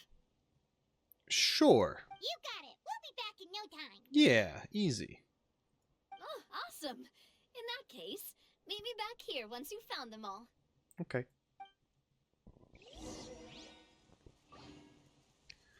Okay, seek the scattered stars. 2 of 3. Alright, cool. We could do that. Let me, collect some things up in this area. Oh! Here we go.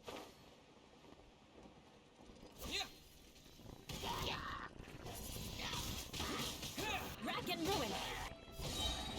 Power that ended Python.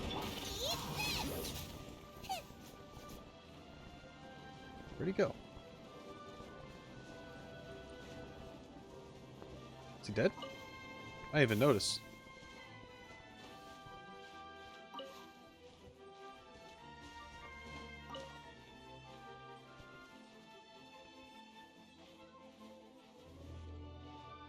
Okay, we have to pull them together. Got it. Alright, can I have the star? You're welcome. Can I have the star? You did great. Give it to me. Navia, I got the stars. We can go into the sky and place them where they're supposed to be. What do you think? How are you doing? Found them all? Yep, here they are, and it's conveniently nighttime so we can see them in the sky properly. Wow. You guys are efficient. Now let's go hang them up in the sky. Will do. In the sky? How do we get up there? Paimon, we become astronauts. Obviously. Oh, I got us covered. We will, of course, be taking the Aerial Express. It's the sky train that I saw in the trailer thingamawhat's it. Is that a flying train? You already took a train that runs on water. Is a flying train really that much weirder? I mean... Well, at least the Maritime Express still runs on a track. True. Oh, come on. Don't worry about it. This train has been blessed by the goddess of prophecy. Its whole purpose is to protect the metropole skies. And this is when we realize that Navi is actually insane, and she just drives this train off the side of this castle into the ocean. It took me a lot of effort to find it, you know.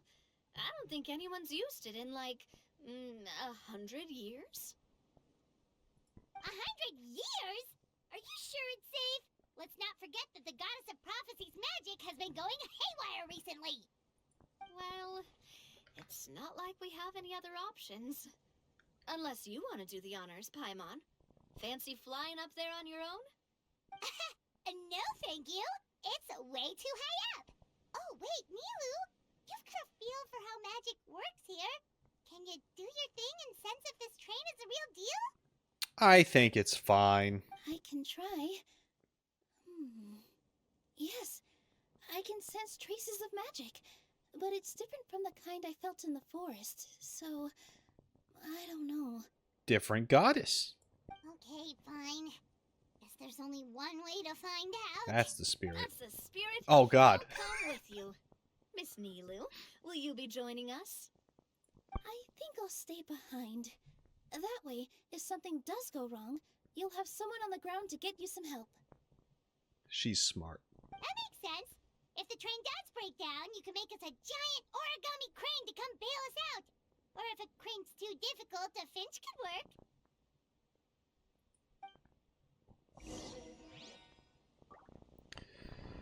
All right. Well, Nilu, what do you have to say? Best of luck. A finch, huh? I think I know how to fold one of those. That's good. Paper airplane, too? Easy.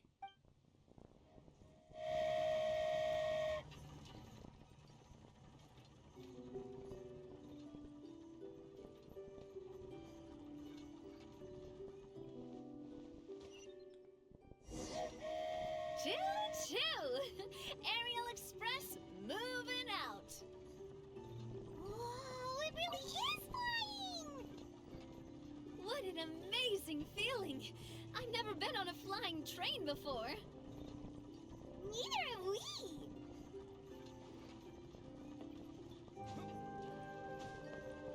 Hi. How's it going? Oh, what's that? What's that? What's that?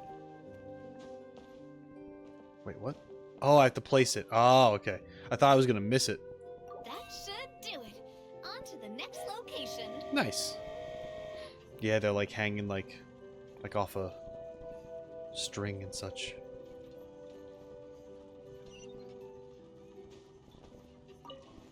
Oops.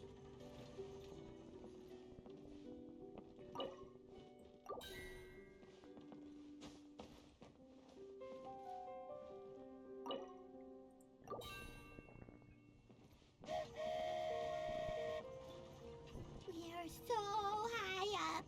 Don't look down. Don't look down. Oh.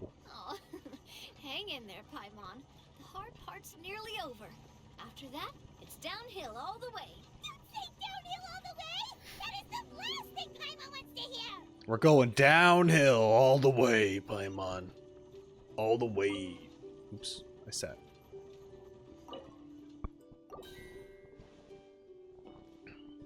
I'm really interested in like this essentially this fake night sky, because it's like storybook and toy themed and all that stuff, and it's just like, you know, it's this very fictional world, and it's made to even appear to be as one. And I just think that's like a really, like, it's just really strong symbolism for Teyvat in the world that we're currently in. And just like, you know, like these stars just hanging off a string in the sky, and it's like things can fall apart, and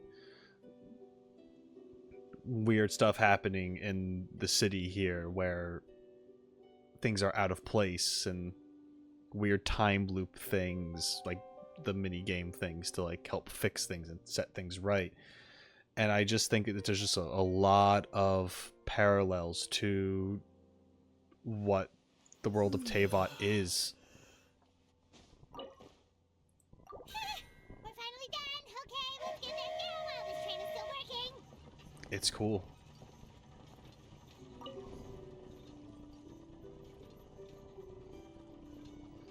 It froze.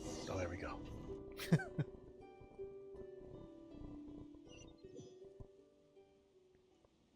Okay.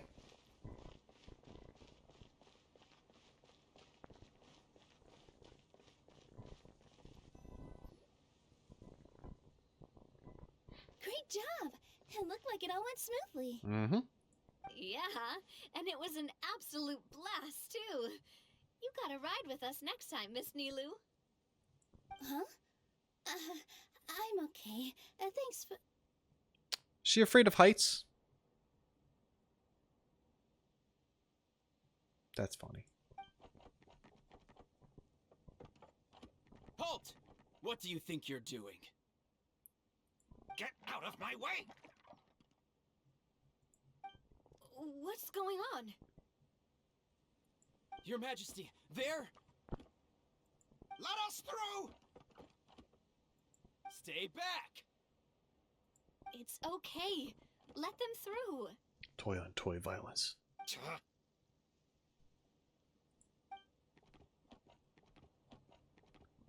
Your Majesty, could we please ask you not to turn the gear that connects up to the sky? Hmm. And why is that? As you have seen, the goddess's gift is very important to us. It keeps us from harm and protects our very lives. Some of us, we just aren't ready to lose that protection. I see. I understand. But too bad, because you gotta grow up sometime, my guy. Huh? Your Majesty, do you mean... I won't turn that gear. Not until you're ready. But what if I turned it? What? I've said before that the Metropole belongs to the people, and they should have the right to decide its future.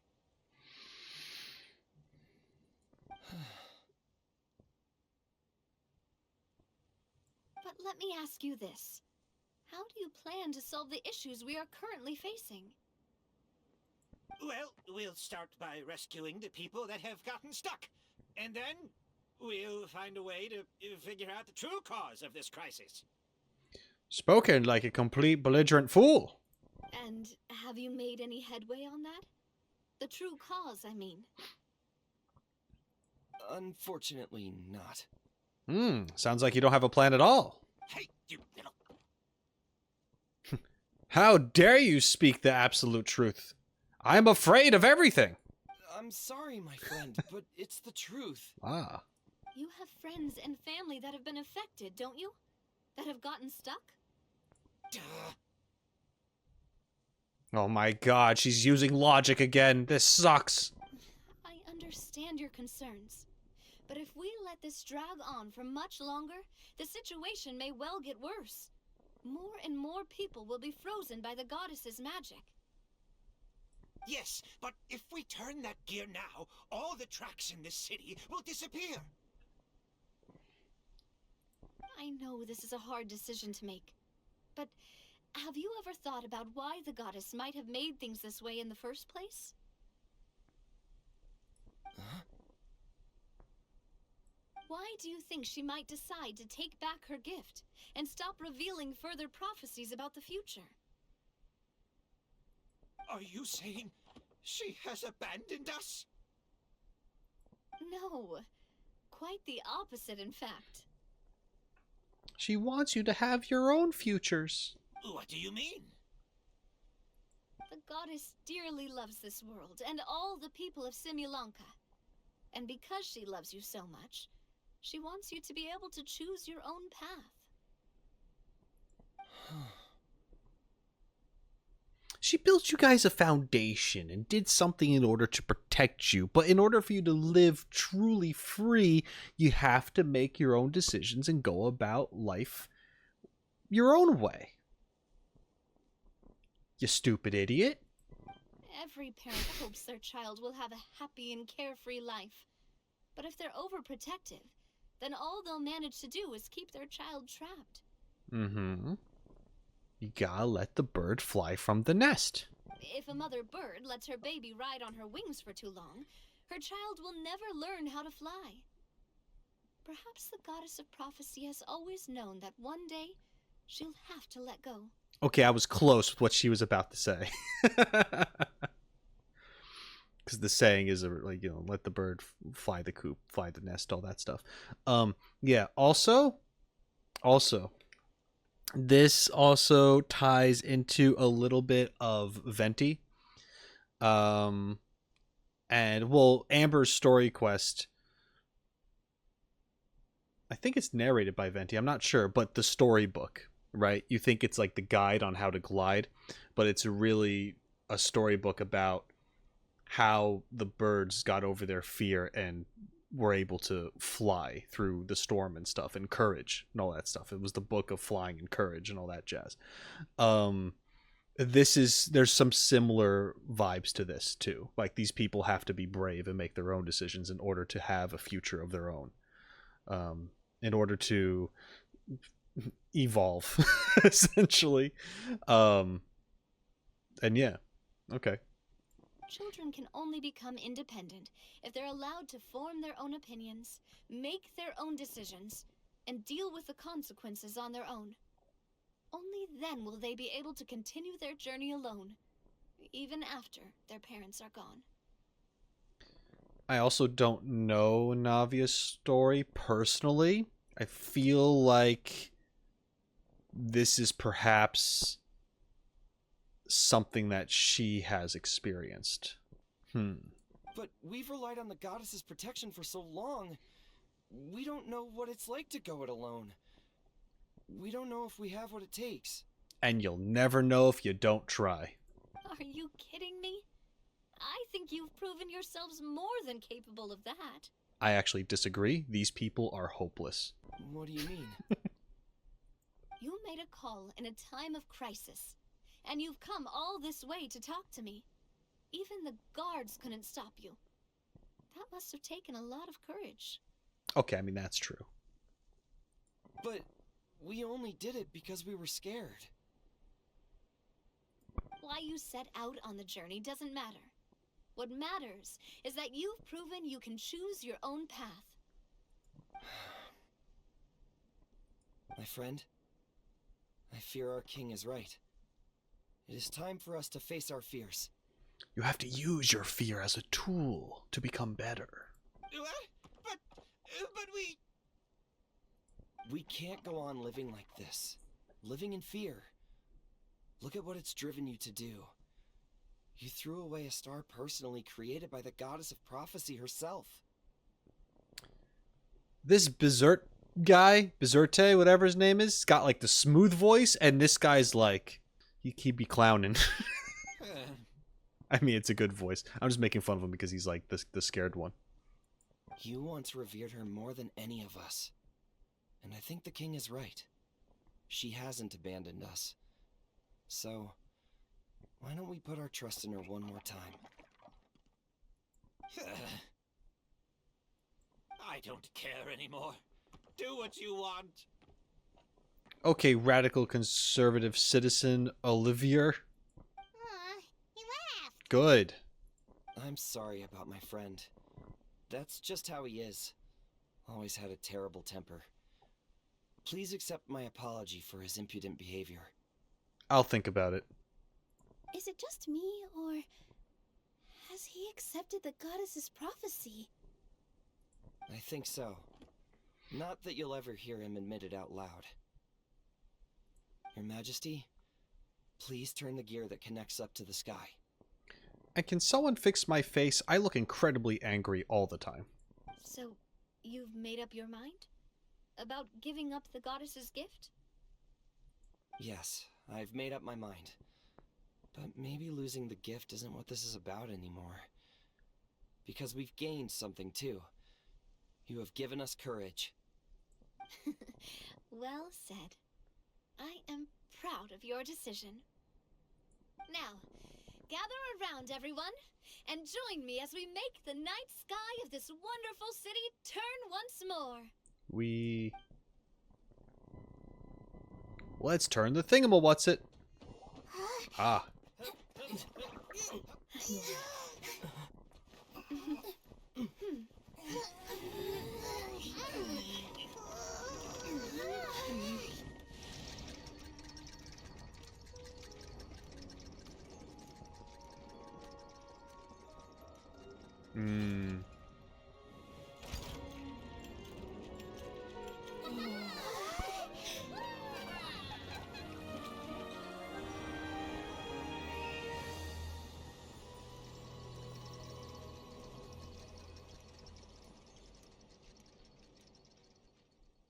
That's pretty cool.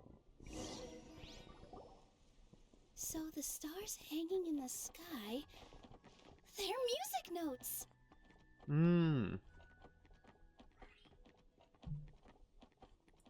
This entire metropole is a huge music box!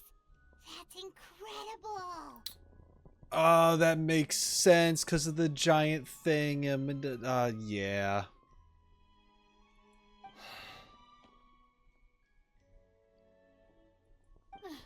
How do you feel? A little scared and uncertain. But for some reason, I feel a lot more at ease. It's as if some kind of huge weight has been lifted from my shoulders. Figured out any next steps?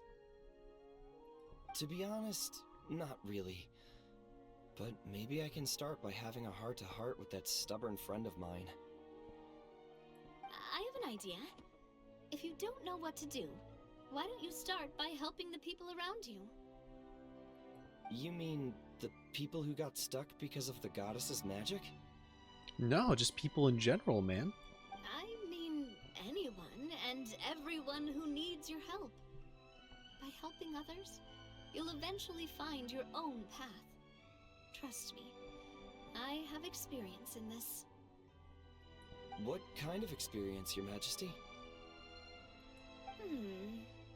Yes. We'll need a formal organization with a catchy name before we go out and start helping people. Why don't we call it the Spina di Rosula? Ah, a pattern. Spina di Rosula? Ooh, or even the Spina di Rosula di Simulanka. Yeah, that's catchy. Wow, big expansion for the Spina. Moving into other worlds now. Spina di Rosula. I like it. It's a great name. Let's do as Your Majesty suggests. And there we have it. Navia has established her own mob in another world. That's great. Well then, how about I appoint you as the head of the Spina in Simulanka? While I'm off fighting the dragon with the other heroes, it'll be your responsibility to work with the guards and take good care of the people in the metropole. What? You're planning on fighting the dragon? But no, Your Majesty, you must reconsider! He's right. Your Majesty, you can't. How are you two on the same side all of a sudden? Paimon. It's called character development. Perhaps Your Majesty is unaware of this. The great dragon suddenly broke out from the Titanium mines one day and tore the end of the world to pieces. That's a shame. After that, it spat out a strange fog that surrounded a whole island. No one knows what lies beyond the fog, and no one knows what has become of that poor island. Before Your Majesty arrived, we dispatched many soldiers to fight the dragon, but none came back alive. Yikes. Sounds worse than we thought. Isn't that all the more reason for us to go? There could still be guards trapped there, waiting for someone to rescue them. King Navia is right. We cannot simply stand by and watch as the people of this world suffer. Very well. Though I have not served by your side for very long, Your Majesty, 2 days is enough for me to have learned that once your mind is set, any attempts to change it are futile. 2 days. You're a pretty good judge of character. He probably didn't mean that as a compliment. Since you're serious about this, I won't try and stop you. There's only one way to reach the end of the world, and that's by taking the Maritime Express. Oh, right! So there's a line going there too? Yes, it was originally built to serve the workers commuting to the Titanium mines, but it has been abandoned since the dragon attack.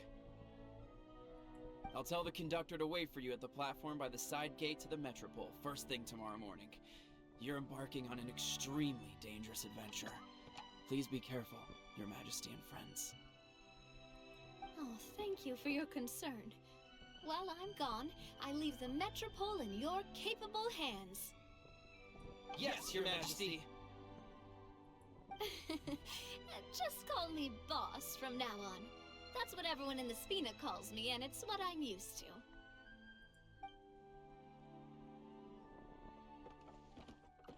Okay, boss. So, the plan for tomorrow is journey across the ocean, make it to the end of the world, and defeat a dragon. Mm-hmm. Ooh, that's an adventure and a half. Do all storybook heroes have to work this hard? I guess. At least we'll get to see some amazing scenery along the way, right? Besides, we'll have each other. It'll be a shared experience that we'll never forget. Plus, we're pretty well equipped for a classic heroes versus dragon story.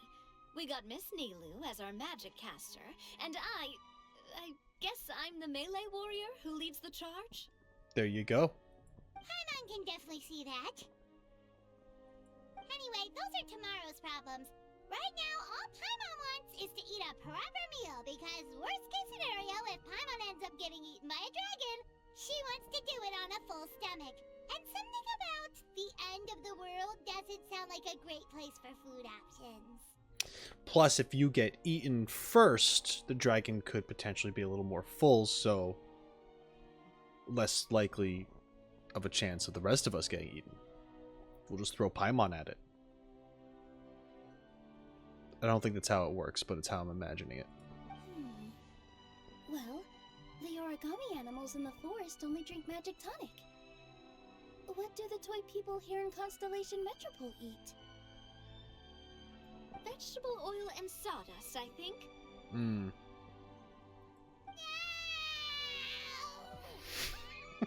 Okay, that no line was pretty good.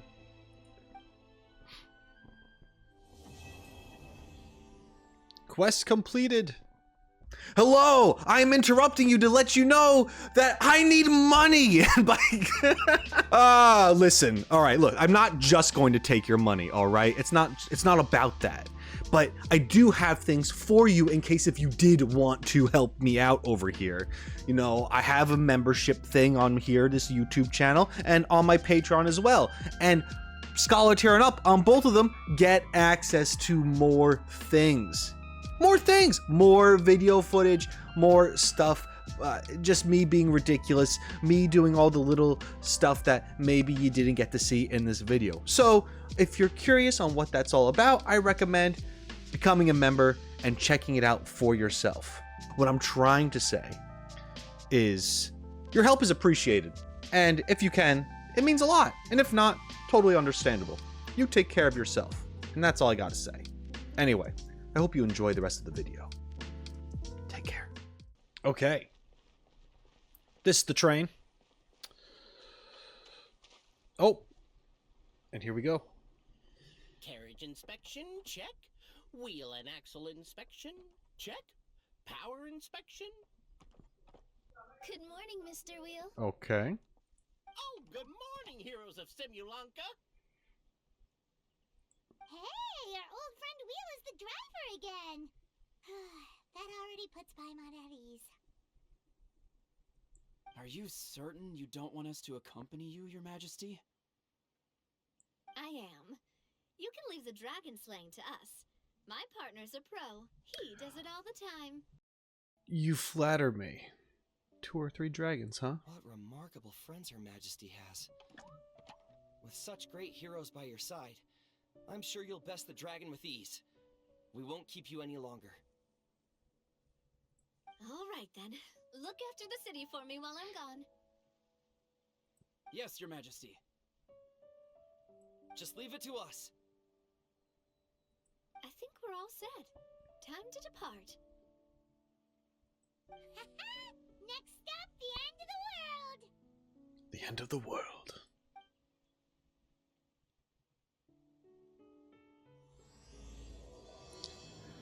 Until the end of the world. There we have it. Poke it. Aha, get poked. Bye. I was told that was Attack on Titan reference. I didn't know that before. So this is what it feels like to ride a toy train. I've only seen 2 seasons of it. I'm sorry.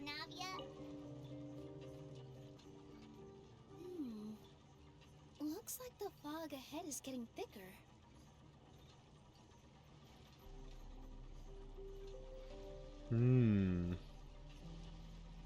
Attention, passengers. We've arrived at the transfer point. All change, please, all change. We got a So scene. we've got to switch trains, right? Huh? What's that? It looks like Haley Churls, they've taken over that platform. They must die. Huh? What do we do? Just find somewhere to hide, Mr. Wheel. We'll take care of them.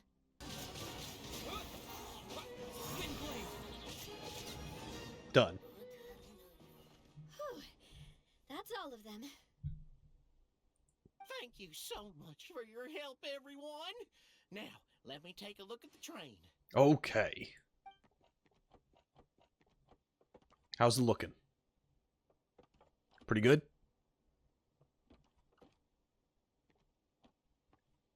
The carriage is a little scratched up, but there doesn't seem to be any real damage. And the engine's still operating normally, so I think we're good to go. How do you know if the engine's operating normally if you didn't turn it back on? Wonderful. Let's keep going then. All right. Just a little side thing there. It's just no big deal. It's fine. It's good. All right, let's go.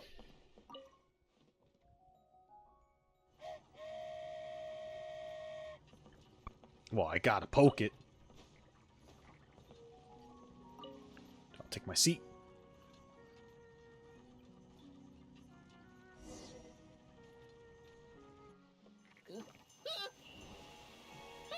That's no good.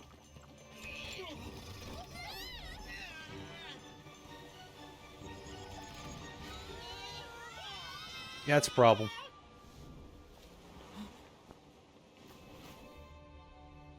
Ooh. Whoa.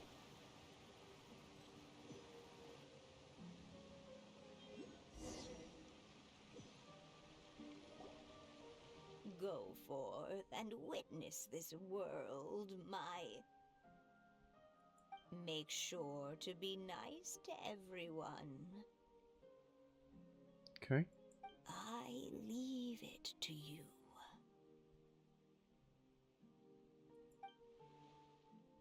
Who is that? Are you okay, Miss Nilu? I'm fine, but I think the traveler is still unconscious. We're lucky this guy caught us on the way down. Oh. Really? I mean, I knew Wanderer was here, but... Okay. I asked this question earlier because I don't know. I wonder if his name will just pop up as Wanderer? Or what? Because in my game... I mean, I know that eventually you give him a name. That I'm not there yet in the game. So, yeah, that's a thing. Anyway, we'll see what they do. Very, very nice picture. Passed out from a little fall, did ya? How fragile. I guess they could just keep it question marks. I'll cut him some slack. The traveler's had a rough few days. We should just let him nap for a bit. But my leg's falling asleep. You couldn't have set him down on the grass over there, Hat Guy? He knew where the pillows were, all right? I'm just saying. I go out of my way to save 4 people who fall out of the sky, and now you're nitpicking my choice of soft landing? That's the most ridiculous thing I've ever heard.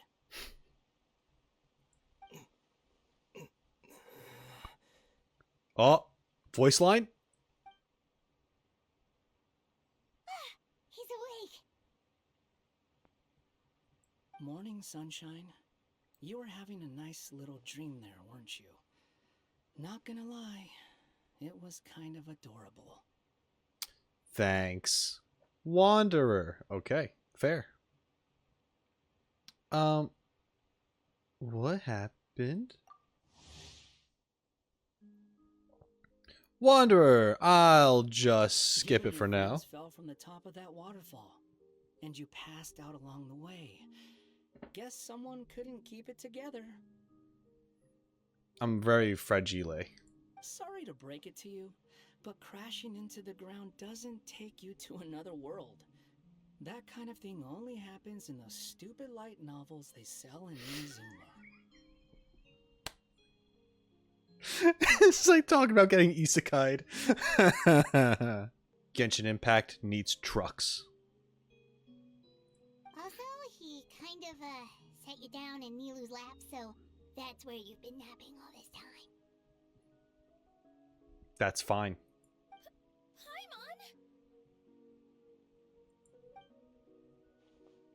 Sorry. Oh, no. It's all right. I'm just glad you're okay. Duh. You didn't hit your head, did you? Is the dizziness gone? I feel a lot better, but it seemed like someone was talking in my head just now. Really?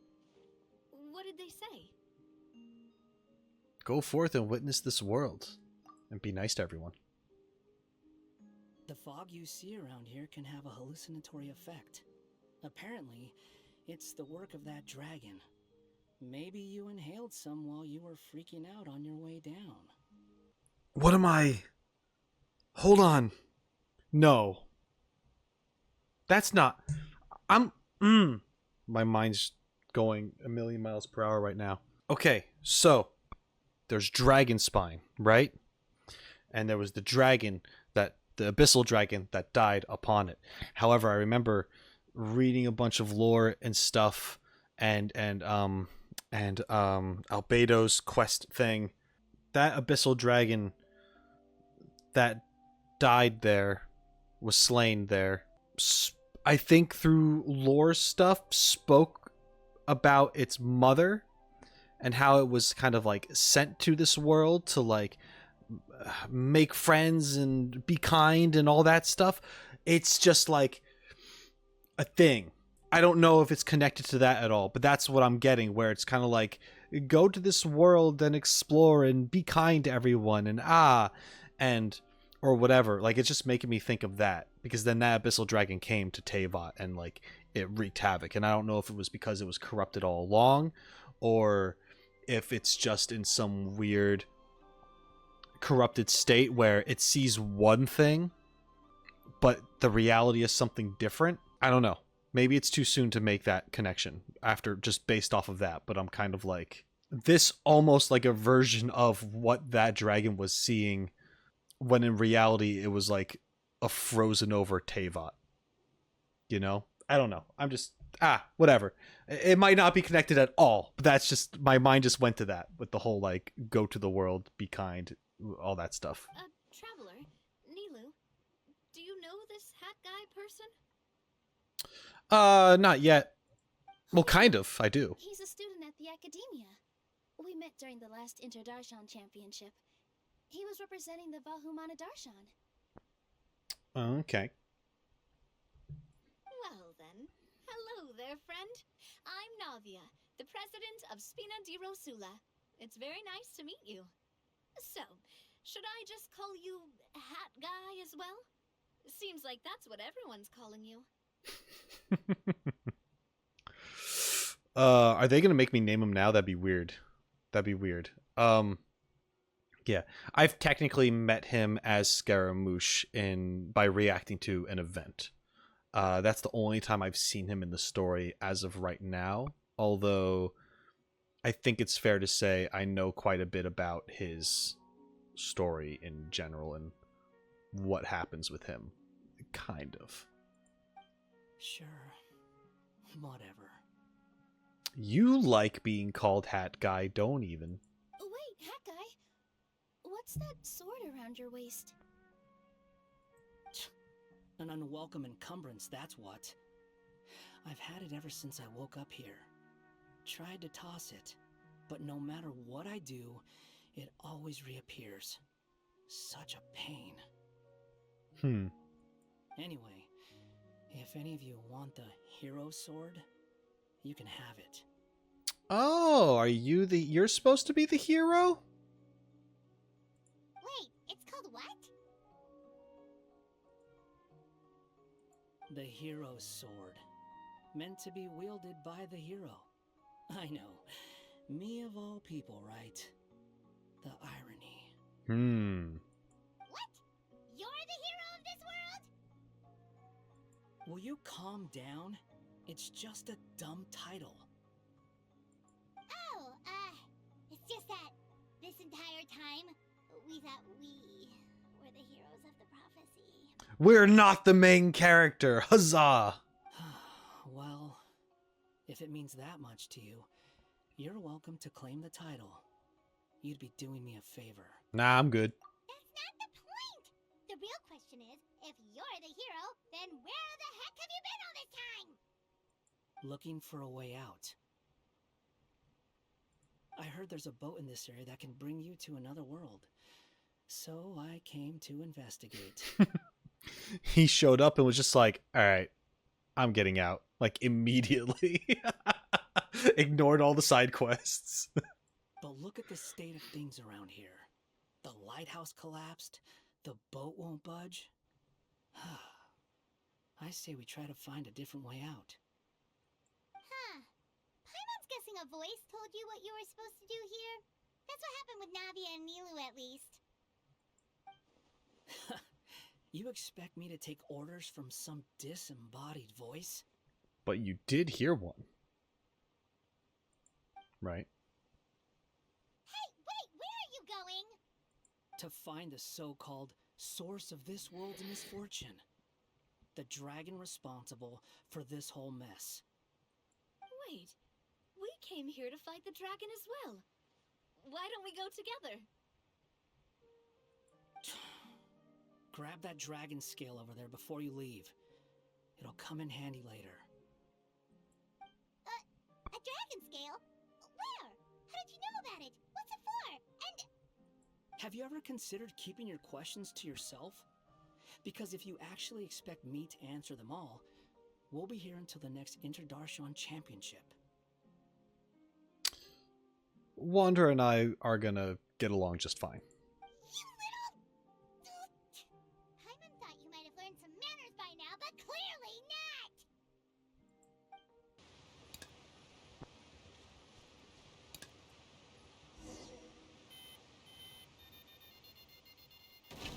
Oh, jeez.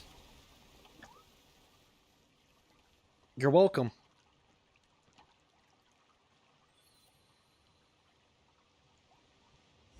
Is that a scale? I got it. This should do it, right? Wow, this scale is amazing! It turns everything it touches into something hard, almost like a toy block! It doesn't seem to work on us, though.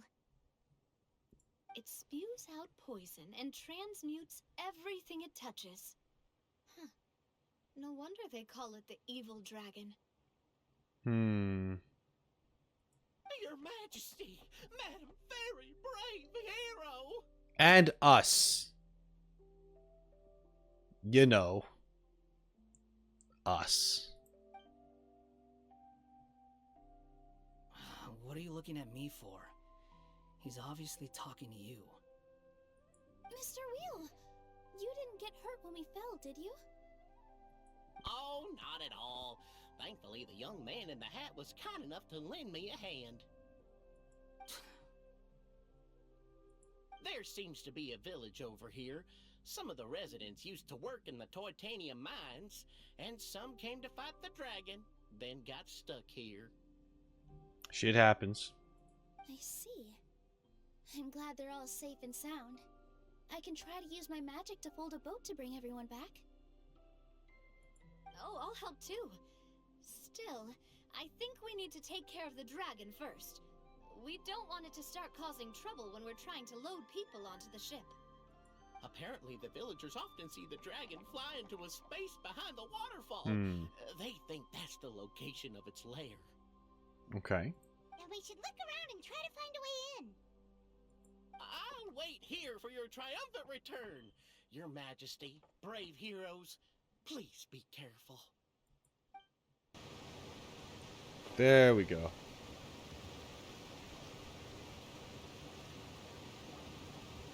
Well, we made it. But with the force of this waterfall, there's no way we're getting through. Sure, we walk around. Look, right there. Right there, we walk around. Quick, take out the dragon scale. Okay. Wait, but... No. Paimon doesn't need to ask you anything. The dragon scale can turn anything it touches into toy blocks, so... Aha! You want to use it to block off the water! See? Paimon can figure things out all on her own. Okay, Paimon.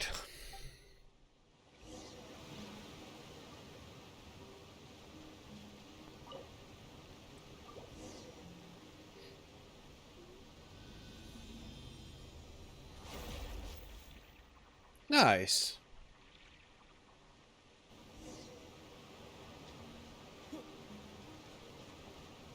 And now we go. Explore the space within the waterfall.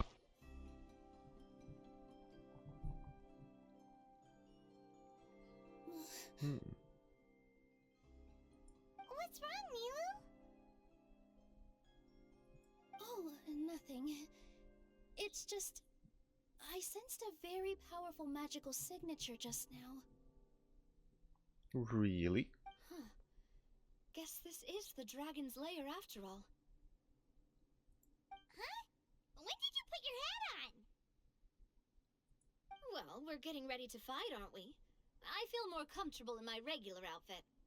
Hat Guy also put away that sword around his waist. Should have never had to use this thing to begin with. Do you need to do anything to prepare, Traveler? Paimon's getting kind of nervous seeing everyone else serious like this. I need a hat. I'm good. Let's go. Oh, and I could be Wanderer. Let's... Oh, I could be all four of them. Oh, look at that. That's great. So, Looks like we're not the first ones to make it in here. Oh, it's a whole place. Okay. Well, like I was saying, I'm going to be having fun with these trial characters right now. So, I don't know if that bothers anyone that I'm not playing efficiently enough. You can kindly suck it. Because I do not care. Wait, hold on. Let's fight the dragon together. They're already gone. Let's try to catch up. Okay. Ooh, what's that sound? Is it an earthquake? I guess so. Where'd they go? Reckless idiots. They're dead. They're all dead. If this isn't a boss arena, I don't know what is. There we go. Huh. This space is completely empty. Mm-hmm.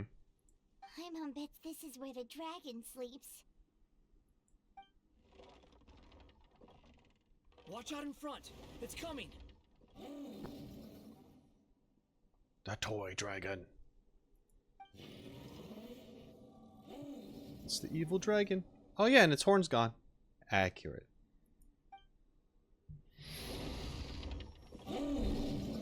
Okay. Whoa, that dragon is huge! And it just attacked us without warning!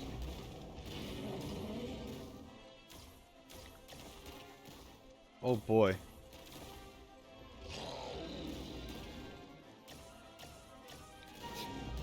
Okay, okay, I see its mouth thing. I'm not quite sure what to do yet, but we'll figure it out.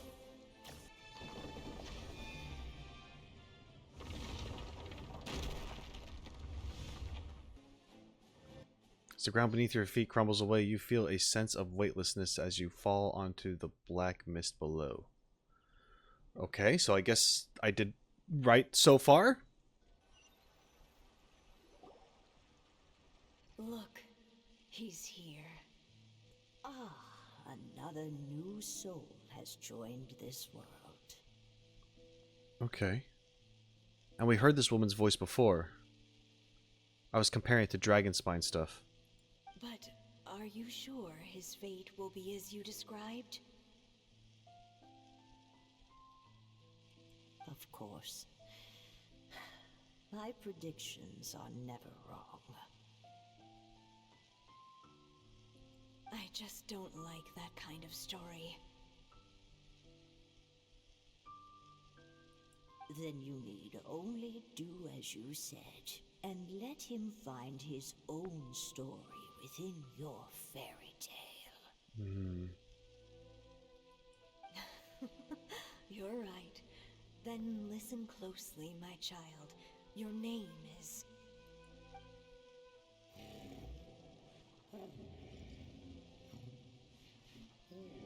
What is this place?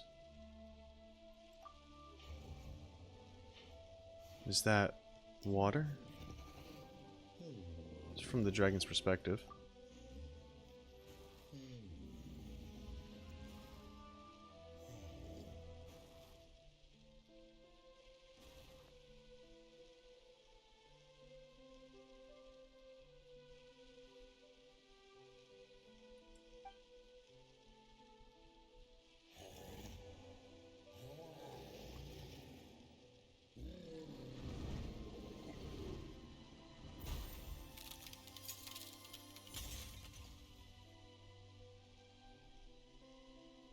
Are we above Constellation Metropole?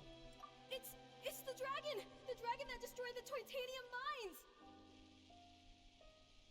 Help! Help! Soldiers, pick up your weapons! Destroy that monster!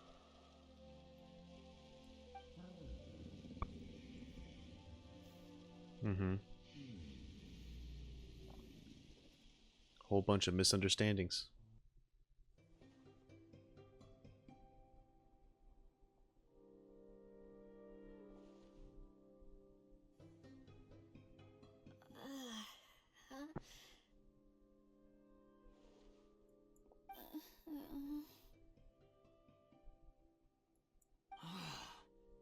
How many times am I going to have to save you? Until I learn how to fly, guy. Thank you, Hat Guy. Paimon still feels dizzy. Hey, did any of you also see something strange? It was like we were witnessing... The dragon's memories. Yeah. Just kind of showed up here. Sounds like we all saw the same thing just now. Well, we definitely saw a different side to the story. Watching it all unfold, Paimon couldn't help but feel bad for the dragon. This world might be a lot more complicated than we thought. The next time we encounter the dragon, how about we try talking to him instead of fighting? That sounds like a good plan. But maybe we should figure out where we ended up first. Huh. If the world above is a fairy tale realm, then maybe we've fallen into the next page of the book. Just keep walking and don't fall behind. Hey, wait for us! It's interesting how we're like seeing the perspective of this dragon in this world. And obviously from that telling us that it was kind of like a situation was somewhat forced. It was like brought into the story in this way. Just complete confusion. And of course, because it's a dragon, it's a problem for people.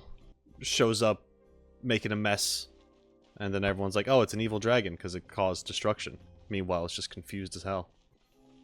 Wow, this place looks a lot different from the dragon lair.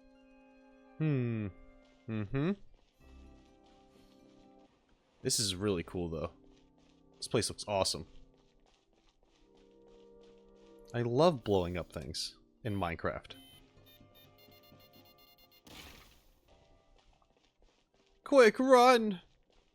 Hey, there he is. Hey, buddy. You shouldn't be here. He seems angry. We just want to talk to you. Yeah.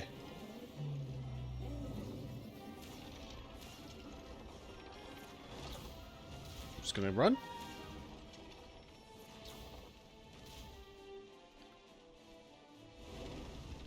Oh, hi. Nice dimensional foot. Oh.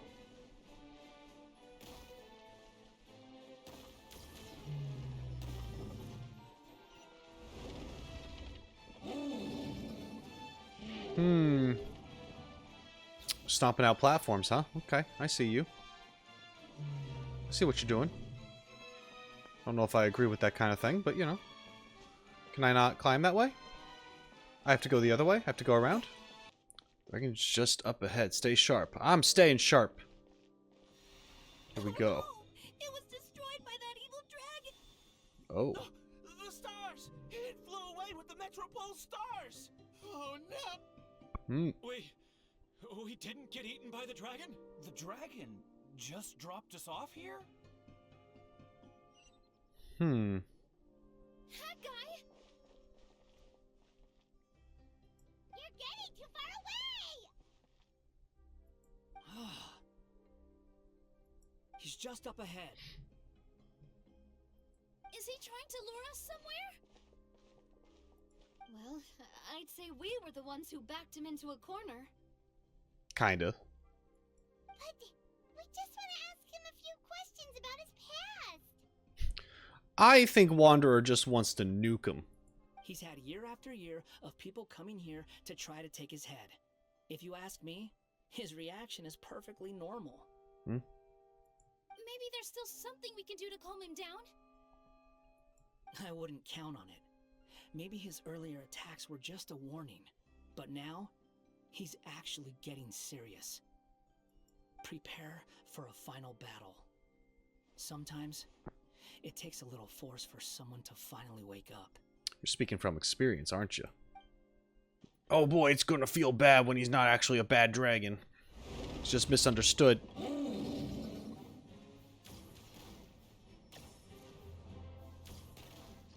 Okay, they're leaving? Sure. Yep. Makes sense. Hi, guys. How's it going? Oh, don't mind me. Just gonna go over here. It's the hero. Please help us. Okay.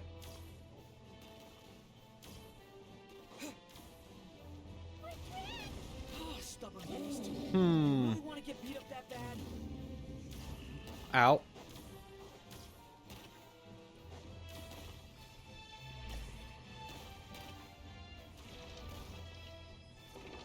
Where do they want me to put it? Are we really gonna have to Oh. throw a bomb in its mouth? Oh, in its mouth. Yeah, that's why I saw the thing there before. Ow, I'm getting hit by everything. Jesus. There we go. Jeez.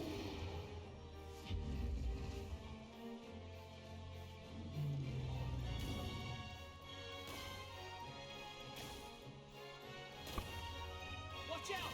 If you fall, you're on your own this time. Okay, thank you. No, I got hit. No, no. Oh, I spawned into that. Oh, God. Sorry. Hey, chill. Okay. It's interdimensional claws. Hi there.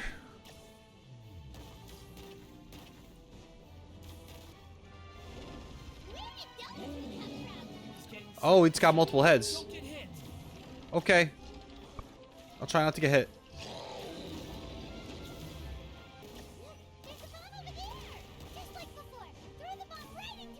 Oh, okay. I didn't know if that was there the whole time. Which mouth are we talking about? The front one? The one that's red? Okay, I'm trying to do it. I think I got it. I couldn't see. You just kind of have to take some hits to line that up. Because you can't move and place it, you know? You have to stand there.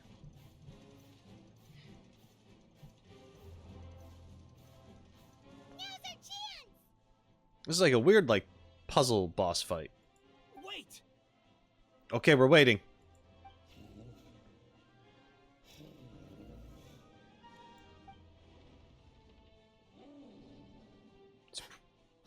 It's probably upset.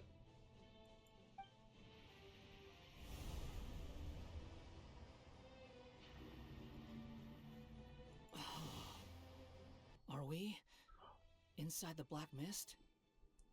Oh. I see something up ahead. Oh, wow. Are you sure you want to create this child, Em? Even after what I told you about his fate? Oh, shit. I have ideas.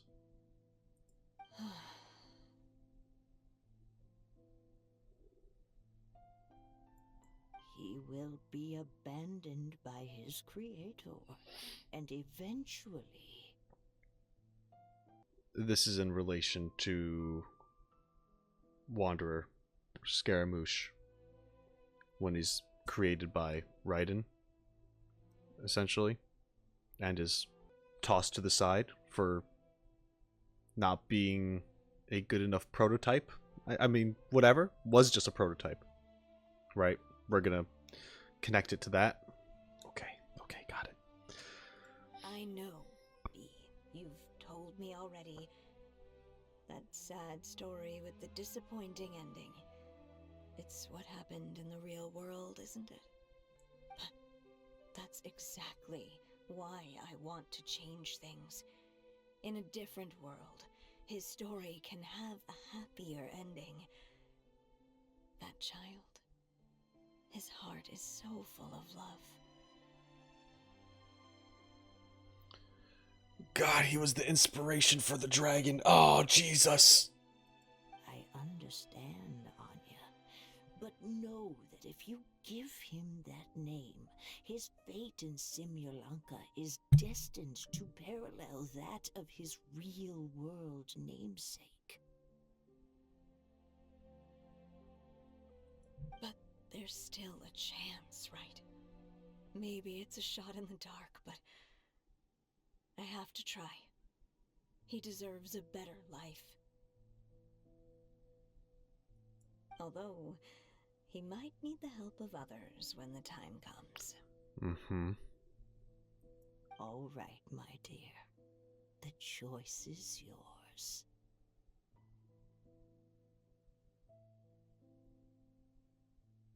So M, B, and M.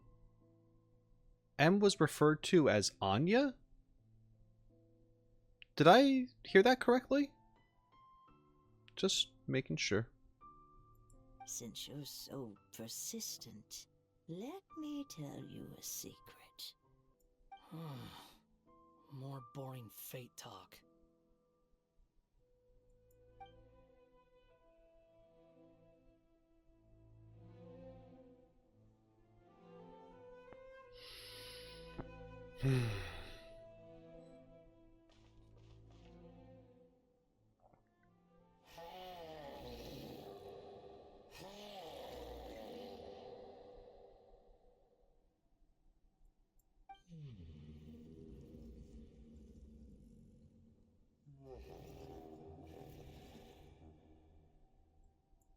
I'm sorry, my child.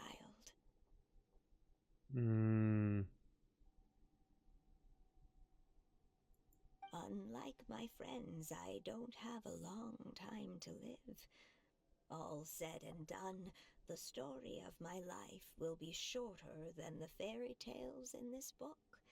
So I will have to leave your side, I'm afraid.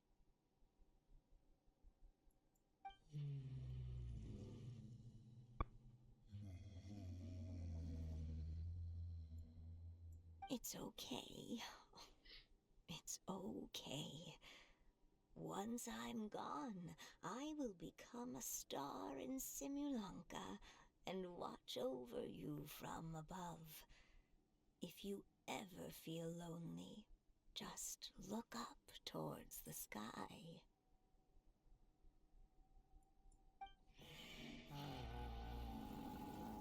It's crazy how there was a time skip here.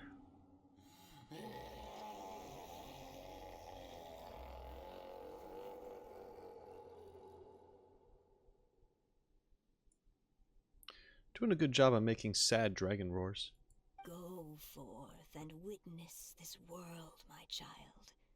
Make sure to be nice to everyone. You'll meet good friends one day, I'm sure of it. That is my wish for your future.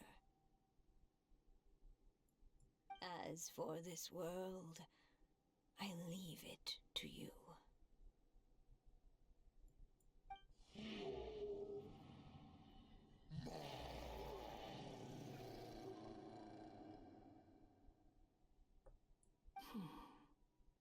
So in the end, you were betrayed too.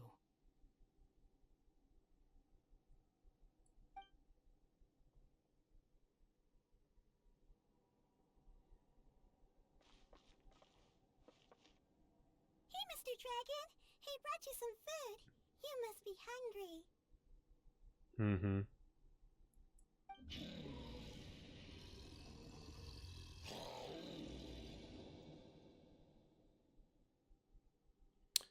We walked up as Wanderer, and now we're the perspective of the dragon where Wanderer was standing here when... Yeah, okay. Shh! Quiet! We can't let anyone hear us. Everyone says you're a bad dragon, but you're always nice to me when we play together. You always help me pick flowers way up high that I can't reach.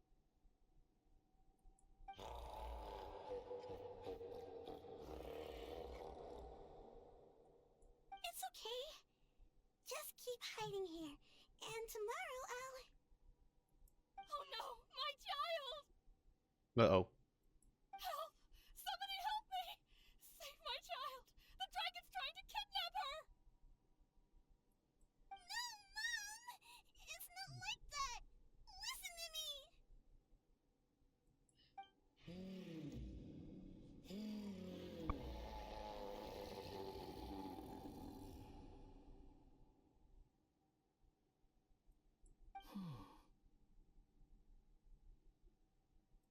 So you're hated by people too.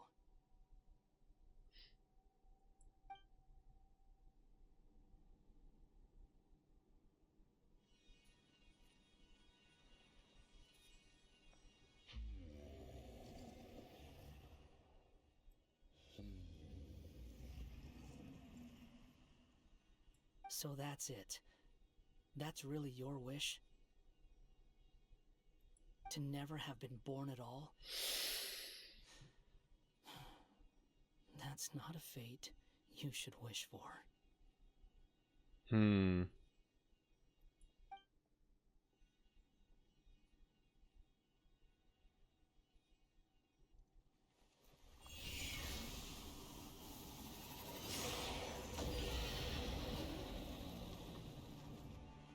Nobody can define who you are, or deny the true feelings of your heart. Now remember your name. Durin. Yup.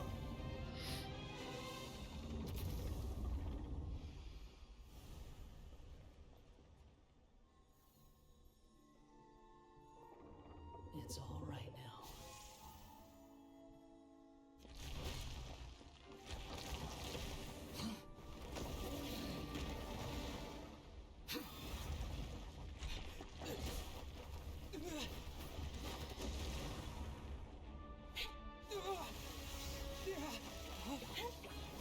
Yay, Karara!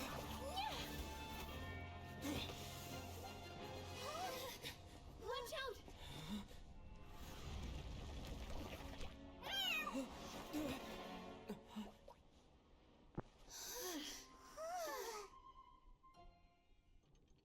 That was a close call. Are you guys all right? Fuck yes. Fuck yes. I don't know if I said the name earlier, but I talked about the Dragon Spine connection and the Abyssal Dragon, and that dragon's name was Durin.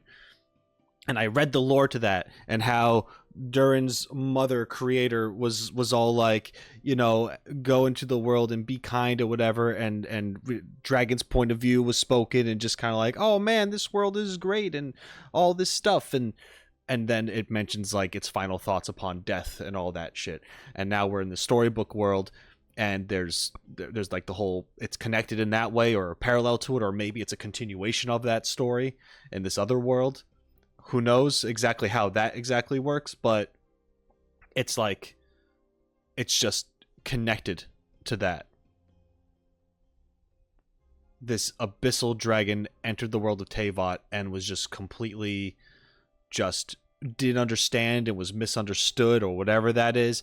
I mean, I talked about how its perspective could be a lot different than what was being seen on the exterior of everything. Like, yes, you have this evil dragon, and yes, it fought and corrupted Dvalin, but did the dragon know that it was evil? Kind of thing, you know? It was more like corrupted and such. Who knows? Maybe that's just like, maybe, I don't know. I don't exactly know how the abyss works, but stuff, right? And now we have Wanderer being sympathetic with Durin because of a very similar origin story. How they were brought into the world. They're just like smack dab, but just placed here, and then immediately just cast aside, not trusted by anyone, and are just seen as monstrous beings. So, yeah, crazy. Awesome. I'm sure people were gonna be like, I'm sure this is maybe the part that people were like, oh no, these are the spoilers. These are the spoilers. As far as I'm concerned, I put a lot of that together already. I mean, not like, I already know Wanderer's deal. Scaramouche into Wanderer. Like, I know a lot about that already going into it. I've known that for a while. Like, the whole Raiden Shogun thing, and like, never wish I was born at all thing from watching his teasers and such. So there's that. And then as far as the dragon spine stuff, I started firing that off like earlier on, making that connection. So I don't even consider that a spoiler either. So what the part that I think is really cool, which I think most people are seeing right now, is how the two connect in a way where they have similarities, or like they can, Wanderer and Durin can at least relate to each other. That's freaking cool. I like that. But I had all sorts of suspicions about Durin and his origins beforehand. All thanks to Karara. Back in Constellation Metropole, I heard people saying you'd gone to fight the dragon, so I followed you here. Right when I managed to catch up, I saw you fall through that hole. Wait, didn't someone else fall through just now? Shouldn't we do something? Oh yeah, Hat Guy. Well, he can fly, so he'll probably be fine. Wow, Paimon. He called the dragon something earlier. It sounded like he said... Durin. Durin. That's his name. Oh, Hat Guy, you're okay.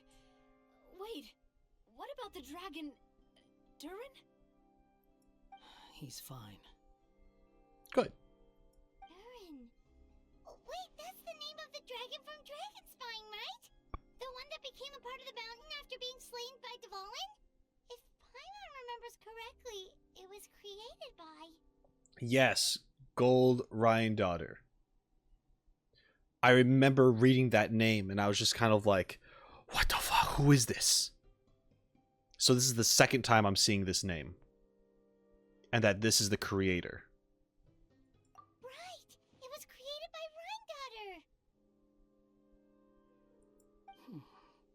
Created, you say? Mm-hmm. Created. So, what exactly happened down there? You've been acting weird ever since the end of the fight. Oh, he just has a new perspective, that's all. A very new but familiar perspective.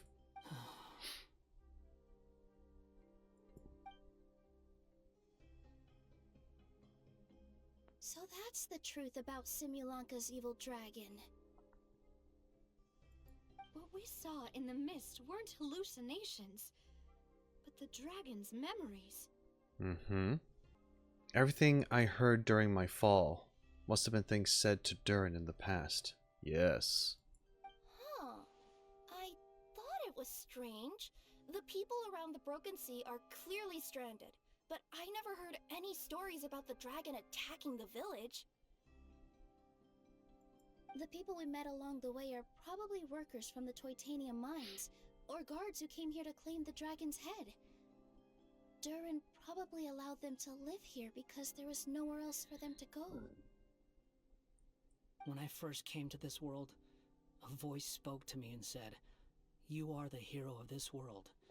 Now go forth and save the dragon." And this is why you are the hero of this world, because you understand the dragon the most out of every other possibility of person that could have been here. Who is the person behind this voice anyway? And why did they bring us all here? Come with me. The answer to all this can be found below. Hell yeah. All right, I'm digging it. I'm digging it. I'm jumping. I'm freezing. Is this a study? That's right. It belongs to the goddess of fate.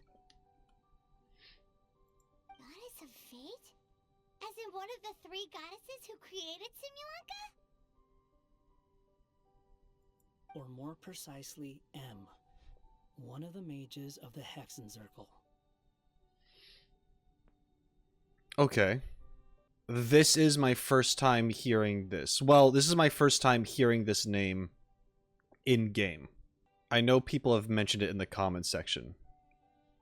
Isn't this like some like team that's built with like Alice and maybe Venti, but I don't know. Maybe not. I actually don't know, but I think Alice is connected to this. But M is one of those mages. Okay. I imagine B was as well. Hexenzirkel? As in... Sorry, Paimon shouldn't just regurgitate everything you say. It's a lot to take in. Paimon, what has stopped you before? You are literally a floating regurgitator. She created the story of Durin. Well, the Simulanka version at least. Right. With Wanderer having those moments of seeing the origin unfold, I said like, oh, it's him, it's Wanderer, it's him because of Raiden Shogun and him. That obviously, I mean, way before that I was talking about Durin and Dragonspine. Probably in a different episode part for all I remember. So, yes, this isn't direct. This dragon doesn't directly represent Wanderer, but they have a lot of similarities. So it's him in a way where it's like similar story, right? But yeah, it is obviously a dragon, evil dragon, Durin, abyssal dragon. Yeah, that whole thing. These records should cover most of what you want to know, including the identities of the other 2 goddesses. Read them for yourselves. Yellowed letter. My dear sisters, I fear my pen shall soon run dry. Even now, as I write this letter to you, my dexterity is all but failing me. Thank you for enjoying my stories and for creating this world for me. The time we spent together was the most wonderful youth I could have asked for. I always feel so young when we're together. A says that even after I'm gone, the goddess of fate in Simulanka will continue to exist and carry on granting people's wishes. It makes me glad. Okay. A here is Alice again. If you ever want to chat, feel free to pay a visit to the goddess statue. Just don't wish for anything weird. Oh god, did I wish for anything weird? Oh jeez, I might have made a fool of myself. Yay. It's Simulonka Durin. And he's looking up at something. A star. Oh. Fuck. That hits. Because before she passed, she said that she'd become a star. And not having anyone anymore, he just wanted the star. Just wanted a star, because it's freaking... That's so sad. That's so sad. Holy fuck. Okay. This must have been after M passed away. Mm-hmm. This looks like a mine. Maybe the Toitania miners dug too deep? So deep that they dug right through to the world on the next page. Yeah. Now that you mention it, this miner's lamp looks really similar to the star on the previous page. Was just going after essentially the beacons of the pages because it must be her, right? The Forest of Blessings. This book has been recording Simulonka's history all along. Look at the size of those footprints. If that's every time he lands, then no wonder people are so terrified of him. So that's why you took the stars. Because you missed your mom.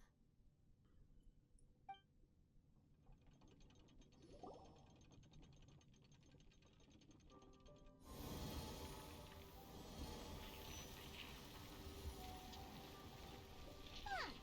That statue looks different from the one in the Metropole. It's a different goddess. This one is the goddess of fate.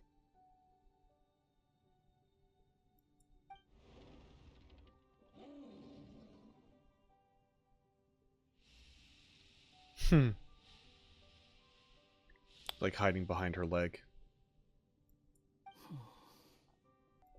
It's all right now, Durin. Nobody here wants to hurt you.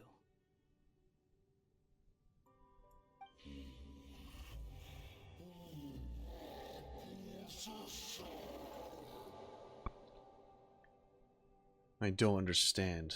Why would you say that? I'm the one who hurts people. Don't say that, Durin. Paimon made a mistake. She was wrong about you. But it's nice to talk, isn't it? Now that we've all calmed down?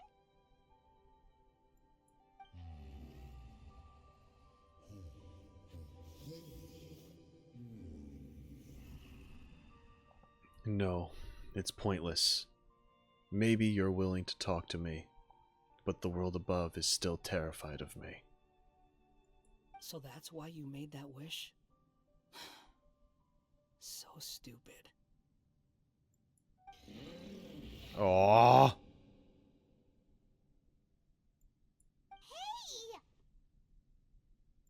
Anyone with eyes can see that all you want to do is get along with everyone.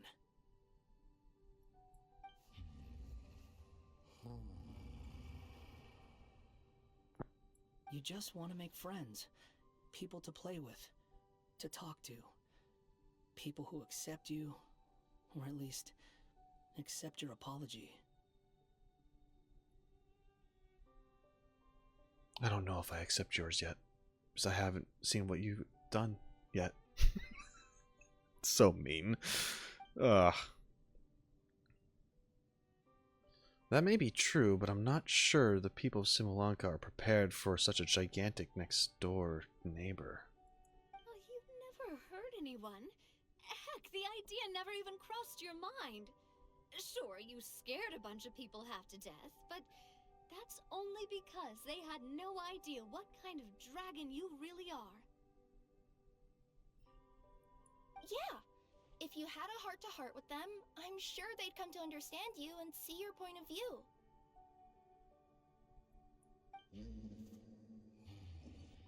What's the point? As long as I'm cursed with this body, I'll never be able to live alongside them.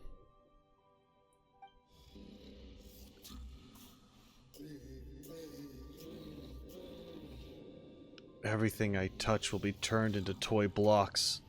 Anywhere I set foot, reduced to a barren wasteland. Is there no way for them to coexist?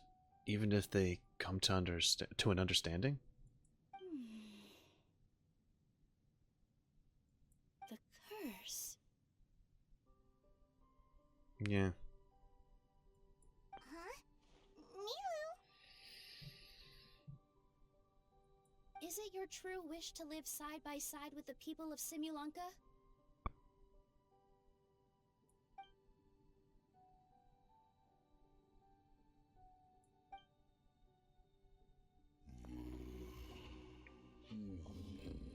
Yes, it is.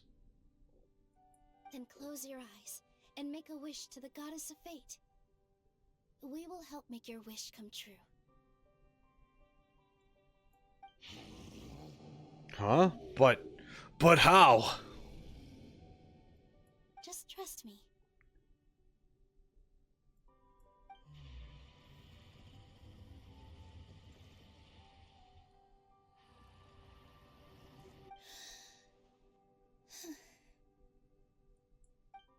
I, Nilu, the Forest Fairy, give to you my blessing and welcome you as a dweller of the forest. Wait, that's... May everyone accept you as one of our own, and may the Forest of Blessings be a place you can call home. I, Navia, King of Constellation Metropole, give you my blessing. I grant you citizenship to my kingdom. Oh, me too! As the, Nekomata in Boots of this world, I give you my blessing too. Man, I don't know what kind of power that is, but sure, actually... No, actually it makes sense. It was because of a cat that the origin of the world was fabricated in the first place. Never mind. I stand corrected before I said the thing that was wrong. The rays of light, they're coming together. Wait, what's going on? This must be the magic power of worlds.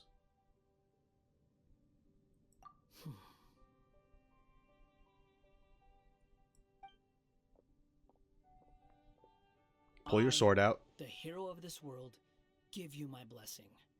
I recognize you as a resident of Simulanka. May you find acceptance in this world. Get the sword. Also, speaking as someone who'd like to be your friend, I wish you all the best for the future. Oh, that's very kind. That's very sweet.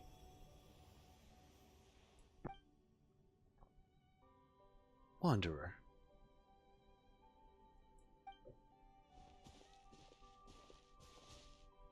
I, a traveler who has traversed many worlds, give to you my blessing.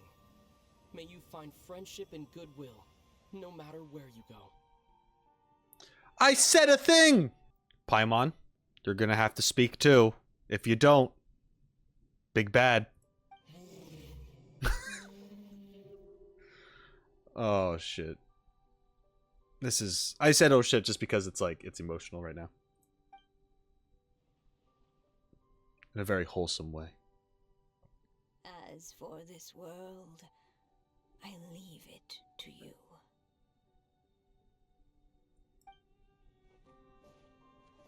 Huh? What? Why are you all staring at me? Oh god.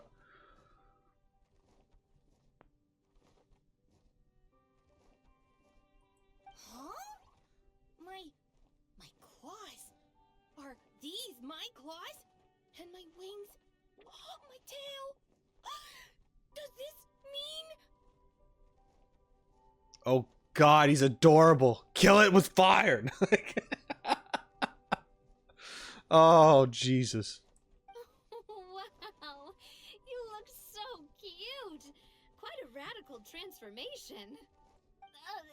Not Not that there was anything wrong with the way you looked before, of course. It's just, you get what I mean. How do you feel? Are you happy with your new appearance? Does anyone have a flower with them? Or even just some water or paper from this world? Oh, I do actually. Here you go. Oh, to see if it turns into blocks by touching it. The curse is gone. They're not changing. I can touch things without changing them. Hey, that's great! One more flying friend for Paimon! Now the residents of Simulanka won't be scared of you anymore. But what about all the things that I did before? Change your name. Just be like, yeah, Evil Dragon, that guy, hate that guy. My name is not Evil Dragon, or even Durin. My name is Derek. No, Derek doesn't fit. I don't know, guy. You're kind of screwed. That's simple. Just go out there and atone. You could fill in the footprints you left on the ground, or help the people around the Broken Sea get home. Okay. And you'll come along and help me, right, Hat Guy? Huh? Why would I do that? 'Cause you said friendship. Friends help. Because you said you wanted to be my friend. You little... Gah. Well, maybe I spoke too soon. Huh? But I thought... Come on, Hat Guy. Alright, fine. I'll go with you. Yeah, Hat Guy. Really? Yes, really. Lying to you would be no fun anyway. Oh, thank you! You're the first friend to call me by my name!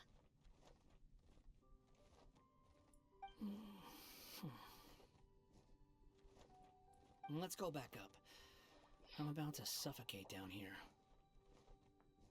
Oh, it feels so good to finally see Hat Guy meet his match.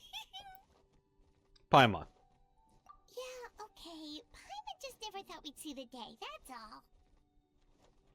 Alright, let's also head back up then.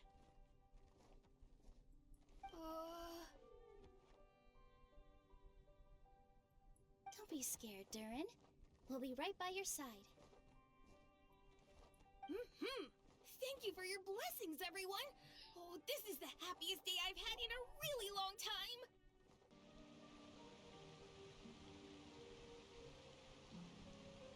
Ta-da! Surprise, everyone!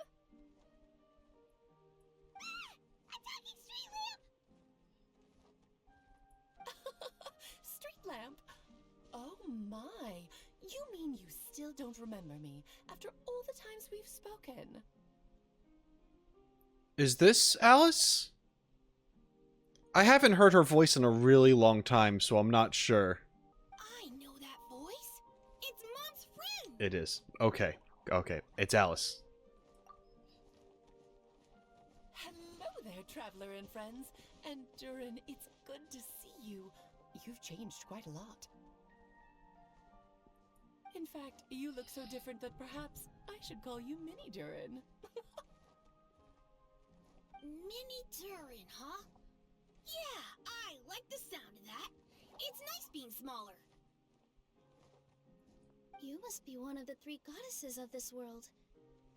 Are you the goddess of creation? Yep, that's right.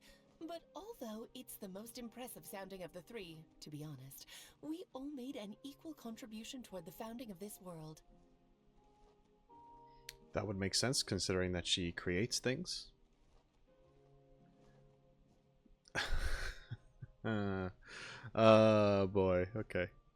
If you've ever read any of M's stories, you'll know just how enchanting the worlds are that she writes about. So enchanting that I just had to step inside and explore it for real.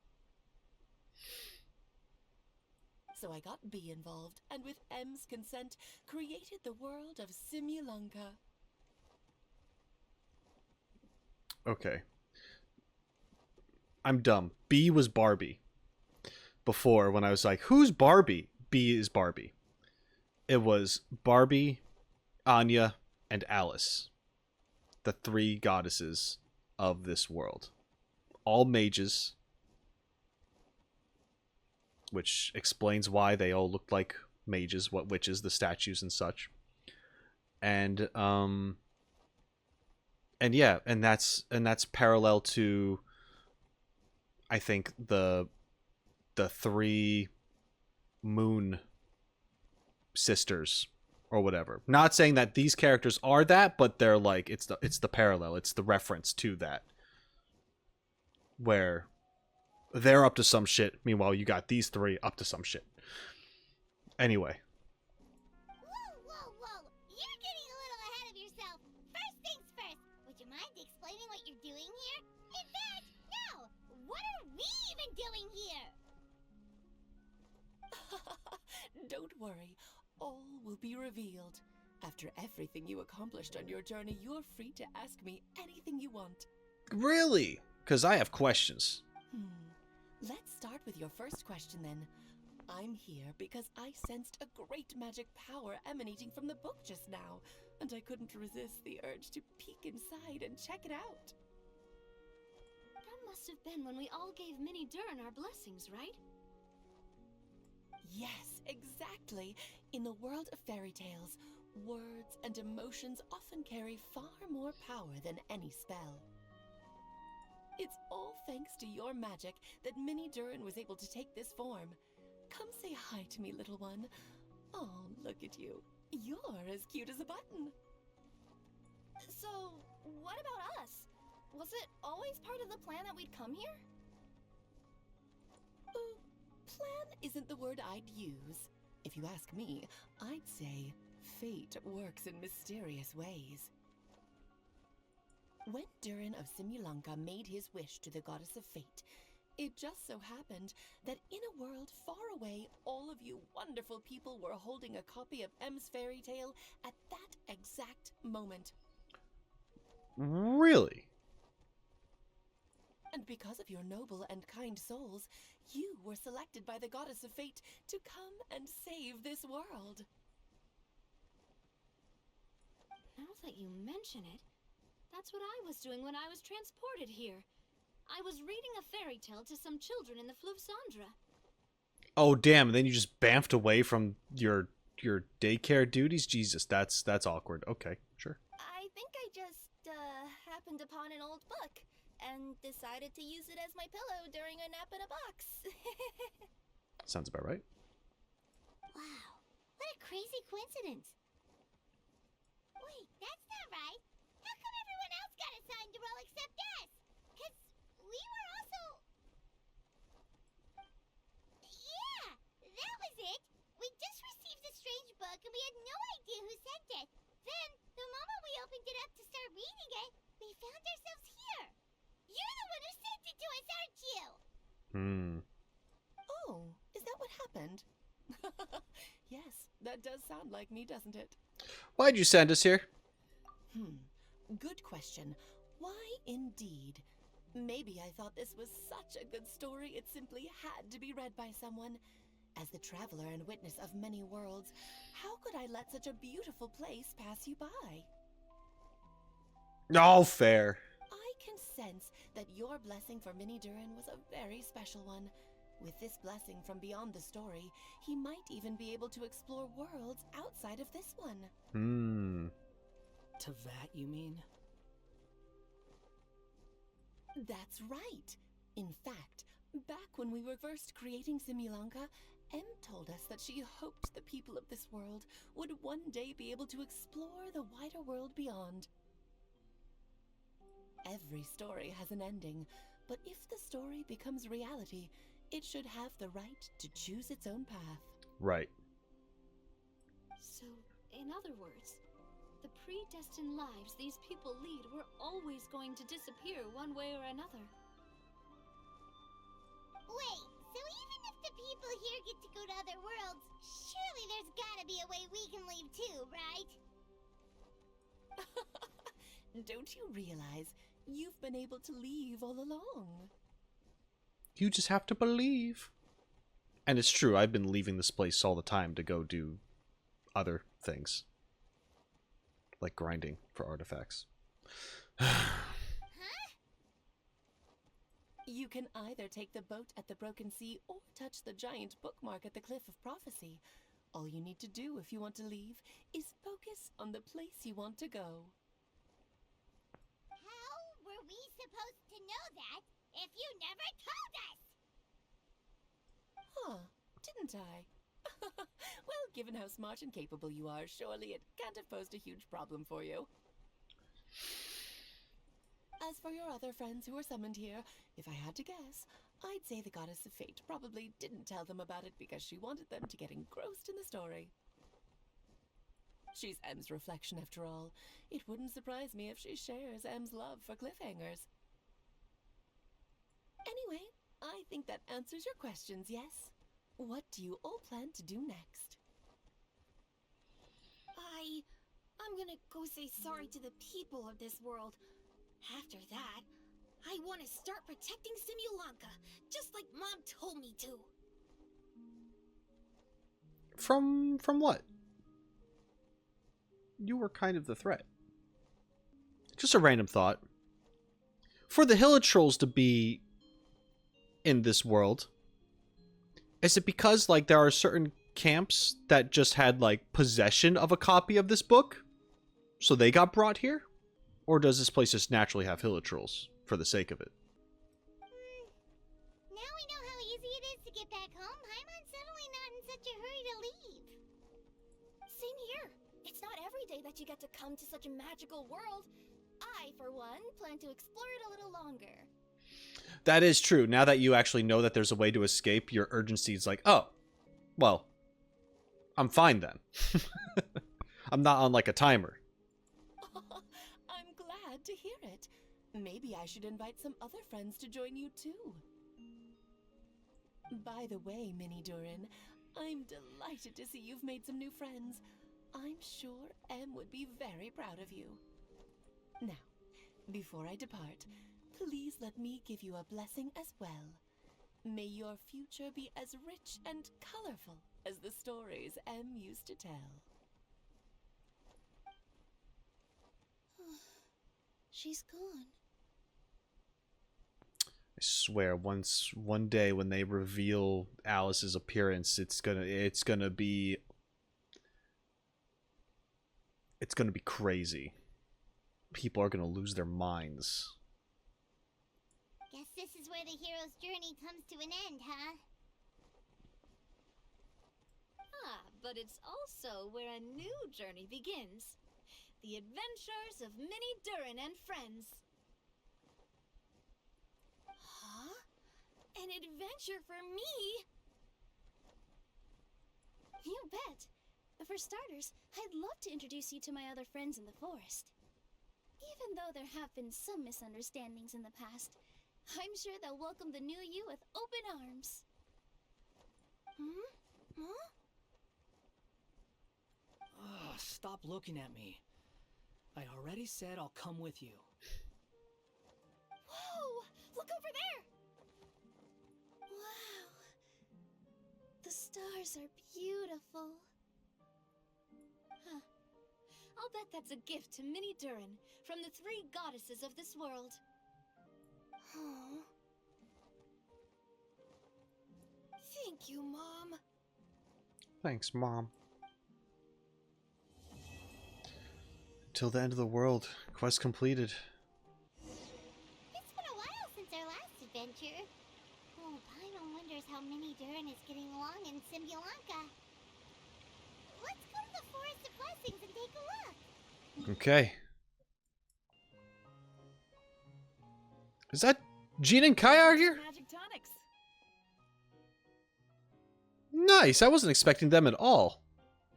Why, thank you, young lady. And might I add that you're looking quite lovely today. Jean, come on, take a seat and let's have a drink. I ordered one for you as well. But is this really appropriate? I mean... Jean, you gotta relax. Alright? Please. Still worried about Klee? Relax. Albedo's with her. She'll be fine. So Klee and Albedo are here as well. Or they're back in Mondstadt hanging out. Oh, look who it is. The Traveler and Paimon. You must be the pleasant surprise that Miss Alice told us about. Greetings to you both. This is one place I didn't expect to run into you two. The locals here have been talking non-stop about some brave heroes who saved the world. Let me guess. You two have been up to your old tricks. Only a little bit. Well, not just us. We only played a small part. You could say we were 2 members of the Heroes Adventure Team. Still sounds mighty impressive to me. As ever, our honorary knight is making us proud wherever they roam. Did I hear you talking about Alice and Klee? That's right. We received a letter of invitation from Miss Alice, proposing that we take Klee for a vacation in Fairyland when work dies down. Okay, so Klee and Albedo are here. I wasn't sure what she meant by Fairyland at first, but if my eyes are not deceiving me, she was being quite literal. Klee ran off excitedly as soon as we arrived. I'm a little worried about her, but Albedo insisted he would look after her while we do our own thing. That's cool, Albedo being here, away from his work and stuff. We could hardly say no to such a considerate offer, so I took it upon myself to bring Jean to the nearest tavern we could find. Any excuse for a drink, huh? Well, Paimon, it's like ink, so, you know. Well, we are on vacation. It's only fair that we get to indulge ourselves a little. You're right. I should make an effort to relax and unwind. It's what Miss Alice would want, after all. Oh, wait, Kaya? What exactly did you order from the bar? The tonic. The house special, of course. Best way to get a taste of the local culture.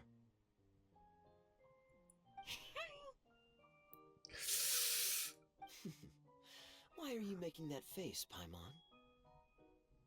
He's gonna drink it and he's gonna think it's delicious. Watch, watch. It's not gonna be the case. I was just perpetually amused by your lifestyle, that's all. Go on, drink up. Something tells me I need to tread carefully here. Let's see, it's got a lovely color, but how about the taste?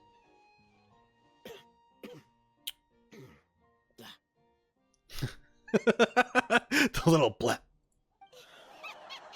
Oh god, he's dying. I think maybe I'll pass. But it's such a shame to waste it.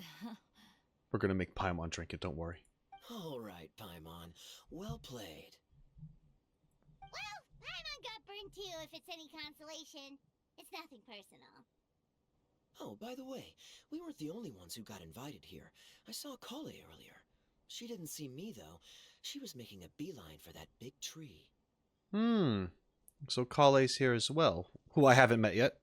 The Kingdom of Breezes and Bells, you mean?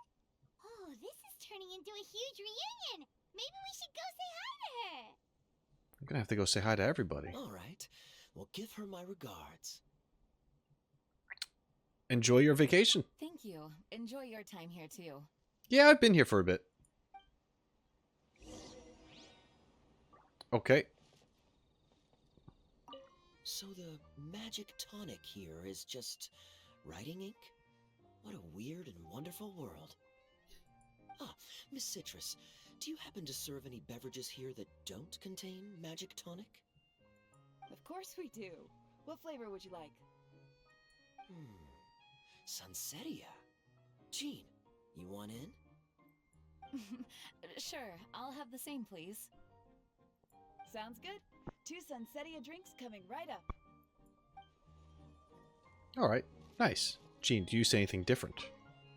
So the magic Okay, tonic it's here... just Ah, their Miss conversation. Citrus. Of course we do. I had to check. Sure, sounds good. 2... Enjoy your Sunsetia drinks. Alright. Tree. So Kale is over here. The structure picture of the tree houses here is nothing short of amazing.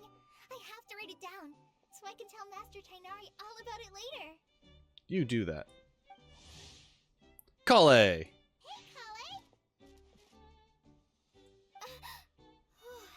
You scared me. Traveler and Paimon? You got invited here too? Yep. Well, they sort of skipped the invitation part, but anyway, what you doing out here? Something caught your eye?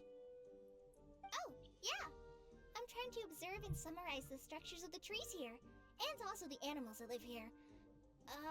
Well, the residents, I guess? I still can't get over the fact that they're all someone's origami handiwork. Mm-hmm. Once a forest ranger, always a forest ranger, huh? Not sure you'll be able to apply much of what you learn here back home, though, with this being a magical world and everything. What?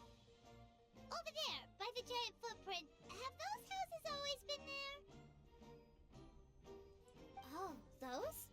The local flying squirrels told me that they were built by a small dragon and some guy wearing a hat. Oh, that must have been Mini Durin and Hat Guy. Any idea where they went? Supposedly, after building the houses, they went to somewhere called, Constellation Metropole? Did I say that right? Yeah. Yep, you got it. Oh, also, when the locals mentioned the dragon, did they seem at all, did they say how they felt about him at all? Now that you mention it, the atmosphere changed a little when they talked about him. Oh no. They mentioned some stuff along the lines of past misunderstandings and welcoming new members. Mm-hmm. I only just got here, so I know very little about what has happened in the past. They seemed genuinely grateful for the houses, though, and said they were going to plan a welcome party. Oh, that's good. Oh, thank goodness. Whew. Sounds like the forest has begun to accept him. It's a step in the right direction. Are you looking for that small dragon? Yes. Yeah, he's a new friend we made after we arrived here. No way! Really? I'm getting more and more interested in your story. No. I've got to save it for next time. For now, I've got to make the most out of my time in this wonderful world. Oh, there's no rush. Just take it slow and enjoy yourself. Like Kaya. Oh, he sends his regards, by the way. Oh, Mr. Kaya is here too? Then I've got to go say hi to him. Well, right now he's at the tavern and he probably won't be leaving until he's drunk. Not that he'll ever reach that point because his alcohol tolerance is so high. Basically, it's Kaya. You know where to find him. You make a good point, Paimon. Then I'll focus on exploring for now, and go catch up with him later. Shall we go pay a visit to the Metropole Traveler? Maybe Mini Durin and Hat Guy are still there. Oh, right. By the way, something pretty interesting has been happening in Sumeru recently. Master Tainari has been working really hard on it, so if you have time, definitely go and check it out. Sounds good. We'll find some time in our schedule. Take it easy, Kale. Of course. See you later.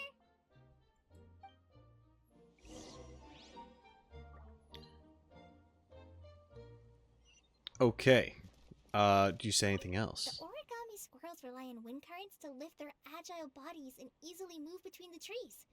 This has created a truly unique ecosystem. Oh no! I'm running out of pages on my notebook. That's unfortunate. Mona? Mona's here too? Nice. Mona, what's up? What? Are my eyes deceiving me? There is no way. I can't believe it.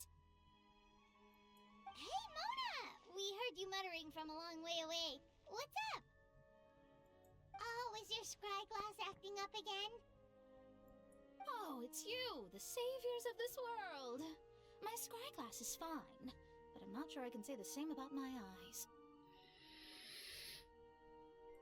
Look at this statue.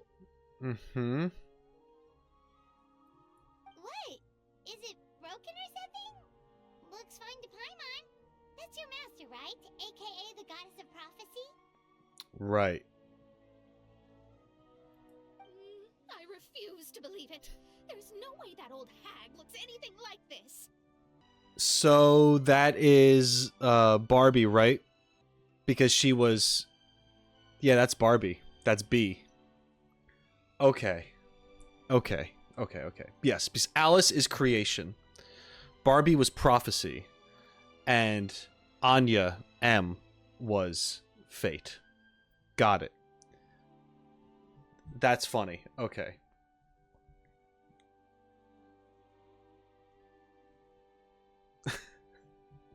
I remember Mona just being like so weird about her teacher. Anyway, maybe she did when she was younger. When she was younger? Oh, actually, now that you mention it, this does remind me of the fashionista phase she wrote about in her diary. She can't hear me, can she? I swear I just got chills down my spine. She's so afraid of her. Either way, it's probably a little rude to talk about her right under her statue. But how do you know it's a statue of her if you never saw her as a young woman? I did a quick scry when I came into this world, and when I saw the stars' reflections, I was at a loss for words. It looks like fate in Simulanka is based directly on Tevat. Mm-hmm. Yep. A projection of real-world fate to form an image of reality. Or in layman's terms, basically, the creator made this world inside a mirror or a lake, and this world is the reflection. Okay. I was onto it. I kept saying parallels, that things kept reflecting the story and stuff. Okay. Still sounds pretty impressive. The more I scried, the more familiar everything looked. It's her work, there's no doubt about it. Even so, everything's far more complex than I'd imagined. Trying to decipher it all is giving me quite a headache. I also asked the locals about her. They call her she who has dominion over the stars and the course of fate itself. Not even a pretense of humility. Clearly, she let the role of creator goddess skip to her head.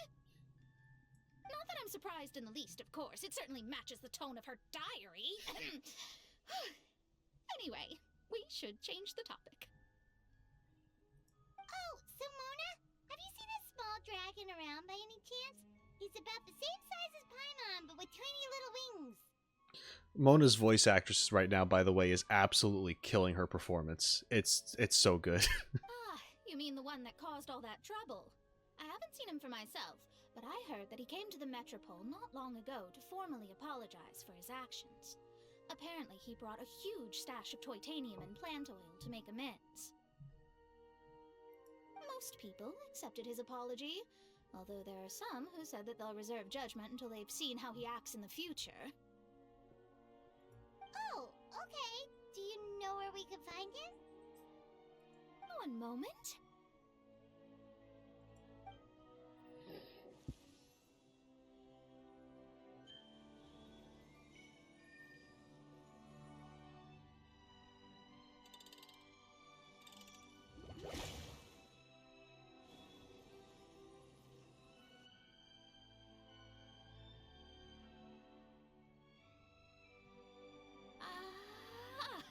It looks like he's at the Broken Sea. There's a big group of people with him, too. That's where we started. Cool. Wanna come with us? We can introduce you. I mean, when we waited 2 days, we were there. And then Paimon said to go to where we began our adventure. Then they said to go here. And then we're... I think I'll sit this one out.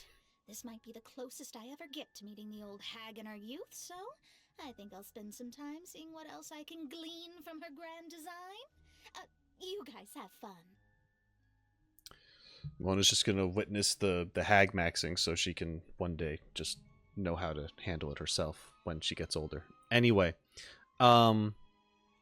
thanks for your astrological assistance. Anytime. That's good. We'll be off now. See you later, Mona. Bye, Mona. Always a pleasure. Creating a whole world starscape is no easy task.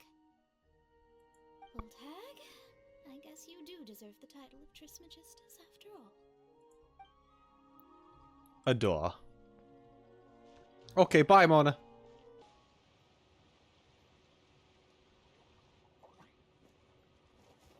Osvaldo Hafnavines! Does thou see what I am seeing? Tell me that my all-perceiving Aug de Verurtelang deceiveth me not. Of course Fischl would be here too. Of course she would. Of course Fischl would be here. Oh god, an interaction between Wanderer and Fischl is... I don't even know. Okay. Your eyes see true, mein Fräulein. Very well. Then, as sovereign ruler of the Immenachreich, I extend to you both my greetings, O Night Dragon from the land of the Thousand Stars and his hat-wearing servant. Who did you just call a servant? What mein Fräulein means to say is, hello, it's a pleasure to meet you. I love how she could potentially say, like, the rudest shit, and Oz will just be like, she says hi. Pleasure to meet you too. But Hat Guy's not my servant. He's my friend. Now you're over-explaining. Hat Guy, Mini Durin! Found you at last. Whoa, and Fischl's with you too? And Oz. Oh, greetings, Outlander blessed by the Immenachreich. How honored you are to meet your princessin beneath the stars of another sky. Clearly a decision made by fate itself. I echo your sentiments, Your Highness. Mr. Honorary Knight, Jesus Christ, everyone's here. Oh no. This place is going to burn. Yeah, Albedo and Klee. Greetings. You both look well. Hey there, Klee! Have you been having fun here? Yup, loads and loads of fun. There are so many cute animals and a magic train that was really long and a huge, huge castle and a king lives there and everything. Mm-hmm. Klee's adorable. I've been taking Klee to see all the sights. It's been a very enriching experience. Alice's magic is truly outstanding. Indeed. Yeah, Mom's amazing. Klee wants to build a great big house now, too. So, your mom and my mom were friends? So that means you two can be friends. And now you can fly Klee up into the sky as she drops bombs on the world below her, making her destructive ability 10,000 times more efficient. Our moms were friends, which makes you my big brother. My mom used to read your mom's stories to me all the time. They were great. Big brother? You're part of the family now. Oh, they gave him a family. Wow. Thank you, Klee. Can I go play with Klee, Hat Guy? Suit yourself. Albedo, can I? Go on. Just don't go too far away. I'll come pick you up later. Yay! Come on, Mini Durin. Do you want to come play with us too, Fischl? Your princessin accepts your invitation. Rejoice! Though you may be concealed by fog, still you shall have the good fortune to witness the true might of the Aug de Verurtelang. It's just so over the top, and I love it. What mein Fräulein means to say is, perhaps we can all play hide and seek together. Mein Fräulein is it. Hooray! I love hide and seek! Oh, me too! There they go. To return to our previous discussion, Mr. Hat Guy, you were telling me about a prophecy? I heard B talking to M. What she said was, Since you're so persistent, let me tell you a secret. Our child will one day rise from the dead. Oh, shit. Is she saying that Dragon Spine Durin will come back to life? Okay. That is what I thought. I'm shocked. But albedo is a thing too, right? I only heard it in a memory, so don't hold me to it. Understood. My recent observations at Dragonspine lend credence to this prophecy as well. Durin's heart has slowly but surely been growing in vitality. Mm-hmm. The process is extremely slow, but the trend is clear. Wow. Durin is returning to life. What should we do? To start with, plan for every potential scenario, including, of course, the worst case scenario.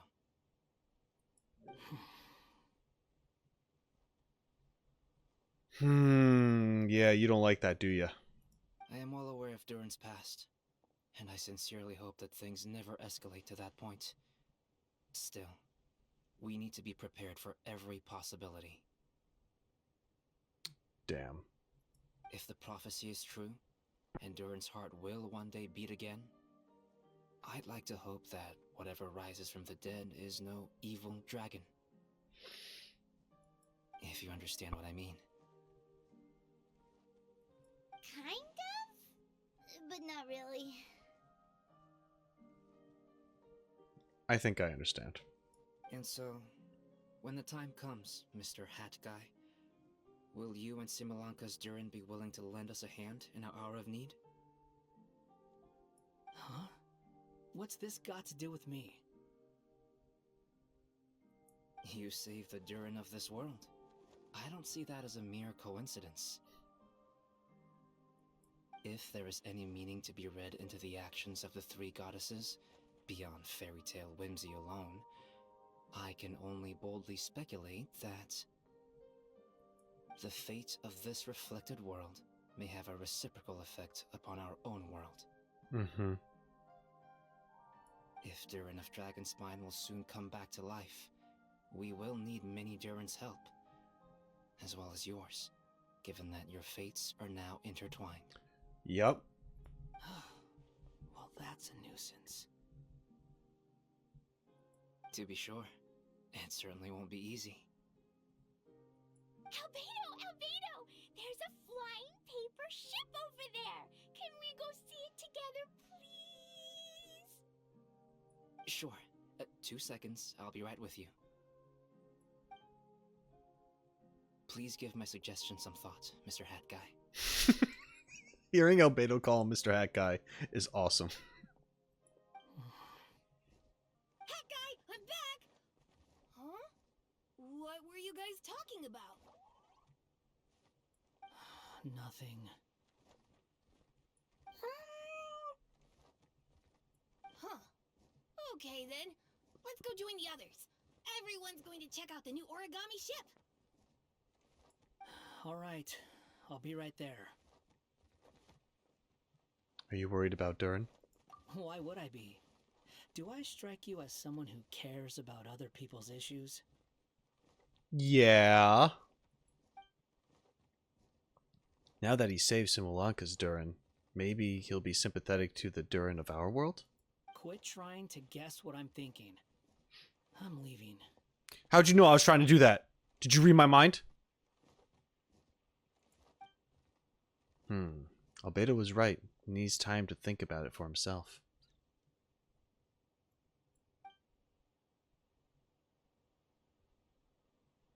Aww, what a lovely little boat! Oh god, her eyes. The forest fairy helped us make it. Paimon just realized there's a lot fewer people around the Broken Sea now. Guess most of them have made their way back to the Metropole. Does this boat have a name? I can't see one anywhere. Huh? A name? has a name. At least, all the ones I've seen before. They're usually symbolic names that represent something aspirational.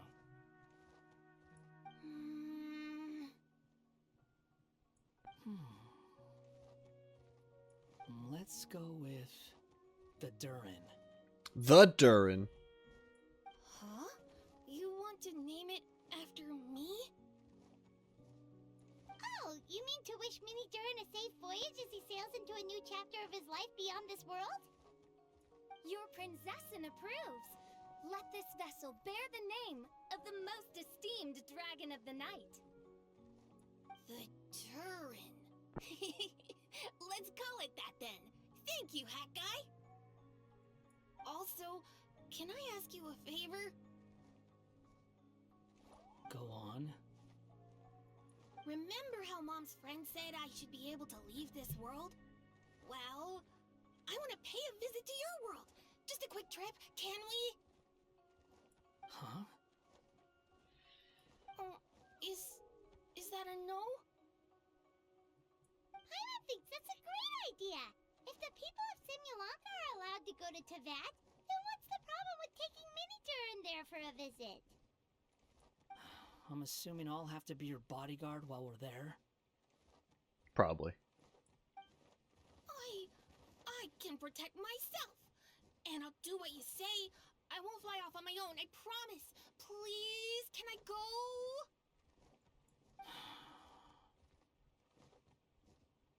It'll be up to you to stick close. If you disappear on me, don't expect me to come looking. Got it! I'll stick close! Why don't you take the Durin? Now you've given it a name, it'll be a maiden voyage for the boat, and a brand new journey for you. We gotta take Durin on the Durin so we can get to Teyvat. Are you leaving, Mini Durin? Okay. Well, make sure you come visit me in Mondstadt so we can play together again. Klee will draw you a map to show you the way. Though our time together has been as fleeting as a ray of light in the depths of the long night, the Imanakreich will welcome you with the grandest of music ceremonies on the occasion of our next reunion. As surely as the stars in the sky watch over us, we shall meet again. I mean, the voice actress has to have fun reading her lines just because of just how over the top they are. What Mein Fräulein means is that you're always welcome to visit her at home as well. Cool! Oh, I have so many new friends now! I'm so happy! Are you done yet? If you want to leave, then get over here. Take care. Thank you, everyone! Thank you so much! The blessings you gave me are more precious than any treasure, and more beautiful than any fairy tale! Next time, it will be my turn to make your wishes come true! Okay. And that's it. That was my experience playing through the 2024 summer event, Summertide Scales and Tales. And let me tell you what now. It was good. It was fun. It was my first ever summer event that I got to play myself. And I was overjoyed. I was really excited to take part, and I wasn't sure if I was going to at first, but I'm so glad I did. The lore in this, it matched perfectly. At the same time, I was just finishing up Dragonspine stuff, and then this happened, and we're talking about Durin again. I made all sorts of predictions, and had crazy schemes, and all that jazz, and some of it feels kind of justified now. There's so much foreshadowing, and it's nuts, and I'm hyped. I'm excited for what's in the future related to this whole Durin thing and Dragonspine and those events, plus a bunch of other stuff that I probably haven't even been introduced to yet. So this was a great experience. I love the characters I got to interact with, even though I met them earlier than I was originally supposed to, but it's okay. It's not huge. I didn't really get spoiled too much, I don't think. I already know a lot about Wanderer and so on, stuff like that. It's not the biggest deal. So I'm glad that I actually went into this and played it and got to see this lore and got a chance to mess around with these little fun game mechanics and stuff that I don't normally get to do. And it was overall just an enjoyable time. And I hope you enjoyed watching this. If you did, make sure you subscribe to the channel if you haven't already. Check the description for additional ways of how to support me, and leave a comment down below to tell me about your experience playing this summer event. I want to know. But with that said, we're going to end it here. Shine on, you crazy diamonds. Later.